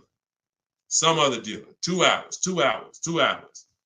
And I think that I guess they just know that you're comfortable spending a whole lot of time car shopping. But you don't do that. The only time you're ever going to reveal that you have a car that you might bring to the transaction is when you know you already have offers. So I don't mind once a dealer wins the bid saying, well, look, I do have this old car. I already agreed to sell it to this dealer from Kelly's Blue Book Instant Cash Offer. But if you could match it or beat it, I'll give you the car. That's different. Because you're not going to stop my deal. When you do it like that, no one stops your deal. No, you know what? Hey, that dealer that's paying you that's a good offer. All right, no problem. I'm going to buy the car from you because you won the bid, and then I'm going to sell the car to them. And if by chance they say, you know what, that is a car I could, my used car manager says he can match that. Great, here you go. But this getting up and walking away, driving to a dealership only to find out I got to the dealership, they told me they had $4,000 in fees made up that they put. I just got up and walked away. You wasted 2 hours of your life that you can't get back, and you still need the car shop. So what you're going to find using what I teach, you'll never waste your time. You'll never waste your time. My time's just as important, man. I got 2 kids. I got a lovely wife. I want to spend time with them and people I love. not in car dealerships walking out. That's just me. If you like me, then we're gonna love working together. So go ahead, Dolan.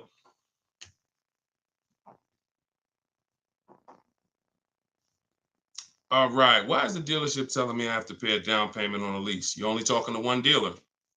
That's it. 80% dealer. See, listen, lazy shopping. And listen, I don't know you, Jamaica. I don't know how familiar you are with my stuff. 80% of dealers are overpriced. 80% of dealers are gonna lie. You're only dealing with one dealer. That's what you're gonna get. You're at the mercy of one dealer. But I'm gonna tell you something. You're never gonna get stuff like this. Total $690 a month, $54,000 BMW, sitting at home getting bids. Look, absolutely thrilled to share. I graduated.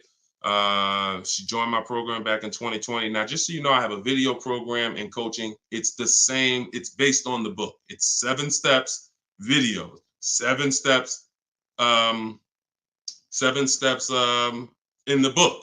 So, you know, for those of you who want to know about this other program, you go to my bio, you can attend my masterclass, and you can attend my free masterclass. But this is what happens when you bid. Look, when you get bids. This is my first time leasing a brand new car. Got a 2023 BMW. This was last year. Awesome lease incentive, 75 off, plus you got $1,000 off.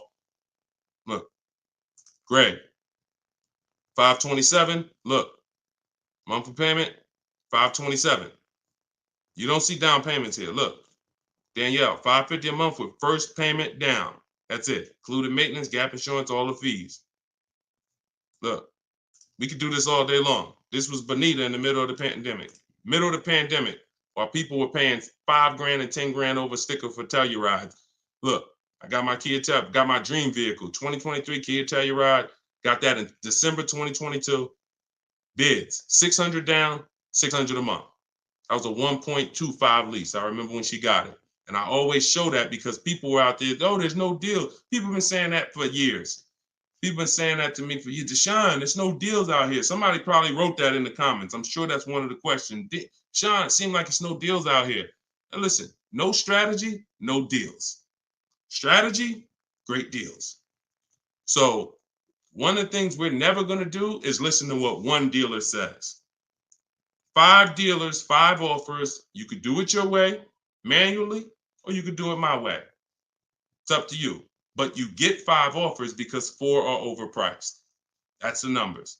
Okay? And that's how you guarantee when you drive off with a car that you paid the lowest price in the market. You can't guarantee you paid the lowest price in the market when you only got one price. You can't guarantee when you only got 2 prices. Now, somebody in my book, I teach something called the 25-to-5 strategy. This is for new cars and leases. We connect with 25 dealers online using my templates. You copy and paste. I got all my stuff in there. You just fill in what you want. And then we reach out and then out of those 25 dealers, we're shopping all their inventory. So we got a good shot out of 25, we got a good shot of 10 of those dealers having a car we'd be interested in. And our goal is to get 5 offers. That's it, all by email. So you can do it your way. You can call, you can do however you want, but we know this because we shop better than anyone else in this world. So when we're looking at all these offers and when we can say confidently 80% are overpriced, we can talk to someone who's only getting 1 or 2 or 3 offers and tell them there's no way you're going to get great below market deals shopping that way. It's just not going to happen. So I wish I could tell you you could mix your way. The only thing I can say about mixing your way is if you don't want to use my strategies to get the 5 offers. You want to get 5 offers some other way, God bless you. But you get 5 offers if you want below market deals. And if you're looking at super popular vehicles, Charles got a Palisade. Look, he got 10 offers. I reached out to 35 Hyundai dealers, got 10 quotes back. Offers range from 1.3 to 1.23 to 1.66. He ended up with a 1.23 lease on a Hyundai Palisade. $48,000 vehicle, $597 a month. So that's why the dealer you're dealing with is telling you you need a down payment because that's who they are. They're an 80% dealer. They're an 80% dealer. All right? That's just what it is. Strategy. Go ahead, Dolan.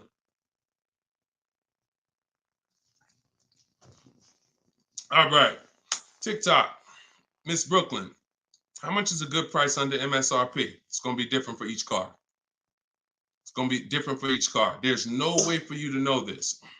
No way for you to know this. Look, Eddie got a Toyota. He got $2,086 under MSRP. You don't know what the bottom is without offers. Your way of shopping the old way, you're just feeling for the bottom. No way. And I'm showing you all of this so you know. Look, Kimberly got $20,000 off of Maserati a little while ago. $86,000, you see it right here, $86,000 MSRP. Their selling price to her was $66,261. Had she got excited thinking, I'm just going to make up a number. I'm just going to, if I could save $7,000 off this Maserati, that'd be great. We don't pick what the bottom is. We get enough offers and it reveals what the bottom is. You get a bunch of offers on a Toyota Camry, the lowest offer, $2,000 under MSRP. Now, Kimberly, Maserati, that car, 20 grand off. Look, Sean, $20,000 off his F-150 Lightning XLT. Look, MSRP 73, dealer discount 4,900, 15,500. Now, just so y'all know, the 80% dealers are not even going to tell you there's a $15,500 rebate. So don't think he was just looking at a bunch of offers and everyone had a $15,000 rebate. Some people tell you, okay, there's $7,500 in rebates. Some people tell you it's $2,000 in rebates. If you're sitting in front of them, what do they have to tell you that for if you don't have, you're not going to shop. The statistics show, unfortunately, average people are going to shop 2 dealers. That's statistics. That's something that we're trained on. 2 dealers. So if you're going to shop 2 dealers and you're going to shop like the average person, why the heck am I going to tell you there's a $15,000 rebate on this vehicle when you're sitting in front of me and we just negotiate? That's what you're going to get. So it's no way for you to predict where the bottom is. Look, it's no way. Look, this is Tiffany. Tiffany sent me this the other day. She used my book. She got a $44,000 CX90 Mazda 2024, $6,530 off. Look, you see it up at the top. Believe we got a good deal from what we learned from the rest of the book. This is a bid. Now, I'm going to tell you, I don't care how big the discount is. If it's from one dealer, that's not enough. Because again, the discount could look amazing. Wow, 7 grand off, 10 grand off, 15 grand off. Until you get the 5 offers minimum, what if the max was 20 off? What if the max was 25 off? I told you, I sold a Maybach when I was working for Mercedes-Benz. It had a $20,000 rebate. If a person was getting bids for the Maybach, they would have saw that they could probably save 30, 40 grand off a Maybach at that time when they were running a $20,000 rebate. But if they came in and the dealer said, all right, look, I'll give you 15 grand off. If they thought, okay, that sounds good. So you don't get to pick where the bottom is. No one does. And if you try that, you're going to lose every time. And you're going to lose by not getting to the bottom and by wondering. See, that buyer's remorse, that's wondering. Was that really the bottom? You think we could have got more money off? That's buyer's remorse. We never have that. I want you to never have that. And when you sit at home and you let these offers come to you and you look and you see 5, 6, 7 people bidding for your business, you'll never wonder. You'll never wonder again. That feeling of in your gut of, oh, I hope I'm not getting ripped off. Oh, I hope this is a good price. That's a thing of the past. You'll never have that. Okay? And you deserve not to ever have that. Stop shopping the old way. Okay? Go ahead, Dolan. Very common question, too. Yep, you did the work. This one's Nita from TikTok. Instagram, I don't see enough questions over here. Instagram, I see a couple of y'all on, but I don't see any questions. Can I oil you up? Okay, you got to get it. You always got some weirdos popping up. That's why I'm going to let Dolan pull in the questions. Sometimes I'll be reading and we get just good. All right, so Nita from TikTok. Should I be worrying about the cost of insurance when buying a car? I would look, insurance is insurance. I would use a site like Insurify or Jerry, the Jerry app. I would use a site that shops multiple companies. Insurify shops multiple companies. And some of the smaller companies that don't have the big budgets, some of you go to insurify.com tonight, you might save money. So you need to, and I'm not endorsed by Insurify right now. I just believe in the product. Look, I believe in anything that gets my favorite two words, multiple offers.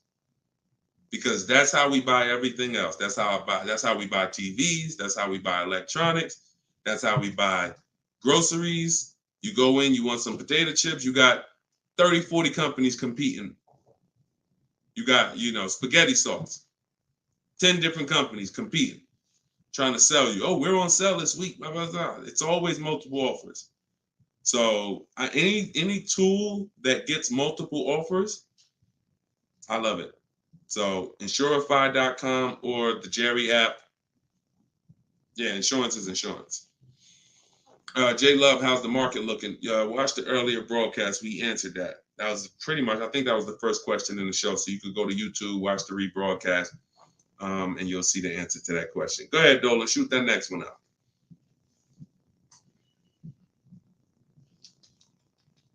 Okay, what is a third-party offers? What is a third-party restriction? Third-party restriction is a restriction in your lease contract that says you cannot sell direct to a used car buyer other than a dealership of the same brand. So we get bids from Carvana, CarMax, Driveway, Kelly's Blue Book Instant Cash Offer, Car Gurus, and AutoNation. 3 of those offers are from local dealers. 3 of those offers are from online car buyers. And they cut a check same day. Simple process. They compete. Third-party restriction means you can't sell direct to them. You would have to buy the car and resell it. We don't do that. We sell to a dealer of the same brand. We get bids from a dealer of the same brand. So that's what a third-party restriction is, and that's how we handle those. All right. Go ahead, Dolan. Everything I'm teaching for those who just came on is in my new digital book. It's called Car Shopping. Well, it used to be called Car Shopping for people that hate car shopping. Now it's just Cars from Home. 7 steps to saving time, money, and avoiding dealerships. So for those of you who want the same results that you're seeing from all these people, if you want those below market deals to be your below market deals, and you get the roadmap, you get the guide, it's a step-by-step blueprint. First step is, because many of you don't know the 7 steps. Those of you who have the book, you know it. First step is the most important question. How many years are you keeping the car? That's the 8-year rule. That's going to help you decide whether you need to buy or shop for a great lease deal. Second step is the equity assessment. Third step is deal structure, and it's deal-focused budgeting. We don't just budget. Budgeting is whatever it is, I'll just budget and I'll see what I could afford. No, we budget for a deal. You need to know what a deal. When I'm budgeting for a lease, I'm budgeting to see if the lease is great, this is what it should cost. If I'm budgeting for a purchase, I'm budgeting, this is how much a great deal should be. I'm coming up with my max offers way before I ever go look at cars. So that's day 3. That's step 3, deal structure. Step 4 is shopping, not buying. Step 5 is multiple offers. That's when we're in the market. Step 6 is paperwork and protection. Step 7 is delivery. 7-step process. So everything is in there step by step. You can get your copy for 75% off as part of our book launch. It's in my TikTok bio, in my Instagram bio, or if you're on Facebook or YouTube, it's in the comment section, or you can scan the QR code on the screen. If you're watching us on TV, you can scan that QR code with your camera to get your copy. Be in your inbox in 5 minutes. Okay, this is Wes from Facebook. How do you feel about vehicles that are well over MSRP? Don't. See, I mean, if you guys can't see that you need help, because the language you're using is really desperate language.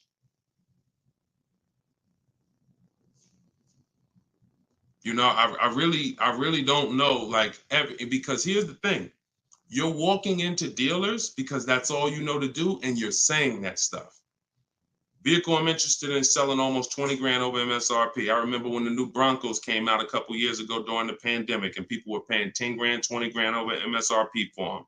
And when our first person got a Bronco with no markups, everyone who paid 10, 20 grand, 5 grand, 2 grand over at that time, money's out the window dealing with 80% dealers. And then you go in and you say this stuff that just works against you. Oh man, yo, you go into another dealer. Hey, what's this? Oh, y'all got, how much y'all asking for this? Well, we're asking 10,000 over sticker.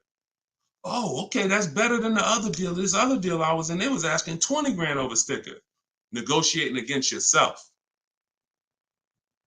How you gonna turn around and ask me for money off when you just said that the price, because I'm 10 grand over, I'm good. Oh man, you only 5 grand over stickers. Man, you all right, this is good because the other one was 20 grand over sticker. Okay, so don't ask me nothing about my 5 at all. You interested? Because yeah, let's talk. What's the payment like doing this? All right, come on, have a seat here. This is you going out with the cleaver in your head. I don't know how else to tell you. Like, sometimes I'm nice. I'm a nice guy. I wouldn't be doing this if I wasn't a nice guy. This is what God put me here to do. But I'm telling you, you're a sheep to slaughter. If you don't learn this strategy, you are a sheep to slaughter, and every single time you buy cars, you're overspending by that. You go out right here. Now, if you get bids and you start to see, okay, man, I could get that car not only for this. We had somebody come on the show the other day, and she said, man, I got a brand new 2024 BMW X4M, the M. And she said, I got the bids. I got 4 grand off and another 3,000 for my military. I saved 7 grand. Bids sitting at home. Some people going in the BMW dealers paying 5 grand over sticker for the brand new, newly designed 2024 M. So, any way I could get it, I'll break down the numbers and let you see. That sound like this guy and these people he's showing getting way different results than I'm getting. And sometimes I'm gonna just be straight up with you. You $24. I don't know. So go ahead. I don't know, because that's it. All I could do is just follow the show and listen to what we're talking about so you can understand. Go ahead. Go ahead, Dola. You can't make people. It's crazy. Like, literally, you cannot make people. Like, I could sit on here, talk to them blue in the face, talk about the money, show the people. You can't make you. I can't make y'all. So only the minority of people who are like, yo, you know what? This dude, I've been public for 3 years. If what I was teaching wasn't working, if I was scamming, if people were getting my stuff, we wouldn't be 5-star reviews. We wouldn't have 2 million followers. It would have came out a long time ago. I've been doing free master classes for 3 years. This would have been out by now. So understand, I'm fighting for your money. I'm fighting to protect your money. And I never had a book for $24. The least expensive way to work with me before my book came out was $397. I'm gonna let that sink in. The least expensive way to work with me prior to my book coming out was $397. And people didn't bat an eye. Some of you been in my master classes. You've been in my free master classes. You know, oh man, I can't work personally with Deshone. I can't get his step-by-step strategies until I invest in his program. All those people that y'all seeing been investing in my program since the pandemic. I never had something for $24 that you could get everything I teach. It took me everything because I priced the book at $97. I said, it's not fair. It's not fair that I'm going to help you save thousands and thousands of dollars and I'm charging the same price for daggone books that are talking about wizards and fairies. That's not fair. But, I got to be obedient. God told me do this, I'm going to do it. I don't know how long I'm going to do it. But for now, You can get your book you can get your book for 75% off in my TikTok bio, in my Instagram bio, in the comment section. YouTube and Facebook. TikTok, is it better to get a car loan from a credit union? No, we use a process. Everything we do is bids. So if you're new to this, we use a process called the bank bidding war, where it's 3 rounds. So before we look for a car, if I'm looking at a Honda, first thing I'm going to do is see, does the Honda I'm looking for have any special interest rates? 0%, 0.99%, 1.99%. That's going to eliminate my needing to shop for any bank loans, because a special subvented interest rate is like a finance rebate. They're giving you rebates in the form of financing. So no one can compete with that. So once I do round 1, if there's no special interest rates, now we start getting our bids for the car. Or if I'm looking for a used car, we start, shopping the marketplaces, narrowing it down to the ones that are going to be the best value. And then once we see who wins the bid, we find our car, we lock up that car, and then we go and we start round 2 of the bank bidding war, which is going to be our credit union, our banks, online lenders, going online and letting everyone access our credit with a hard pull. Because if you do this right, this weighs on your credit just like one hard inquiry. So if one hard inquiry drops your score 10 points, you could have 20 hard inquiries in this 48-hour period, and it's going to drop at the same 10 points. So we do that, and whoever gets the best rate, whoever makes us the best offer from round 2, then we call the dealership and we give them an opportunity to beat it, and that's round 3. The dealers have 7, 10, 15 banks. Any of their banks can beat it. That's the bank bidding war. Everything we do is a bid. There's no price assurance shopping the old way. Not only are you overpaying, even if you get a good deal, you're going to question it because you don't have enough offers to compare it to. Once you have enough offers, I had 10 banks compete for my business. I know I got the best rate. We need to know. That's the name of the game. Price assurance, guarantees. These are words that you haven't had in your car buying experience. I'm guaranteeing.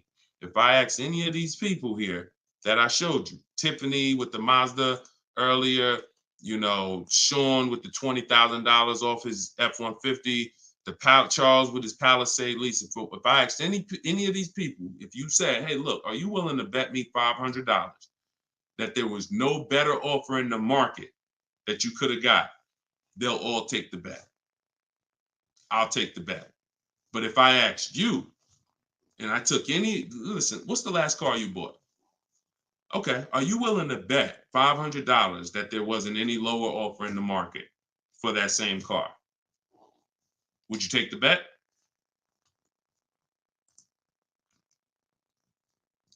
No price assurance. No price assurance. Price assurance only comes through multiple bids, multiple offers. All right. All right, y'all. I think we're going to wrap. Thank you, Nita. I'm glad you enjoyed that. We've been on for about an hour. This is our 7 p.m. show. You may see the rebroadcast. Well, we'll see the rebroadcast. You can invite your friends to the rebroadcast. We play them throughout the day on all our channels.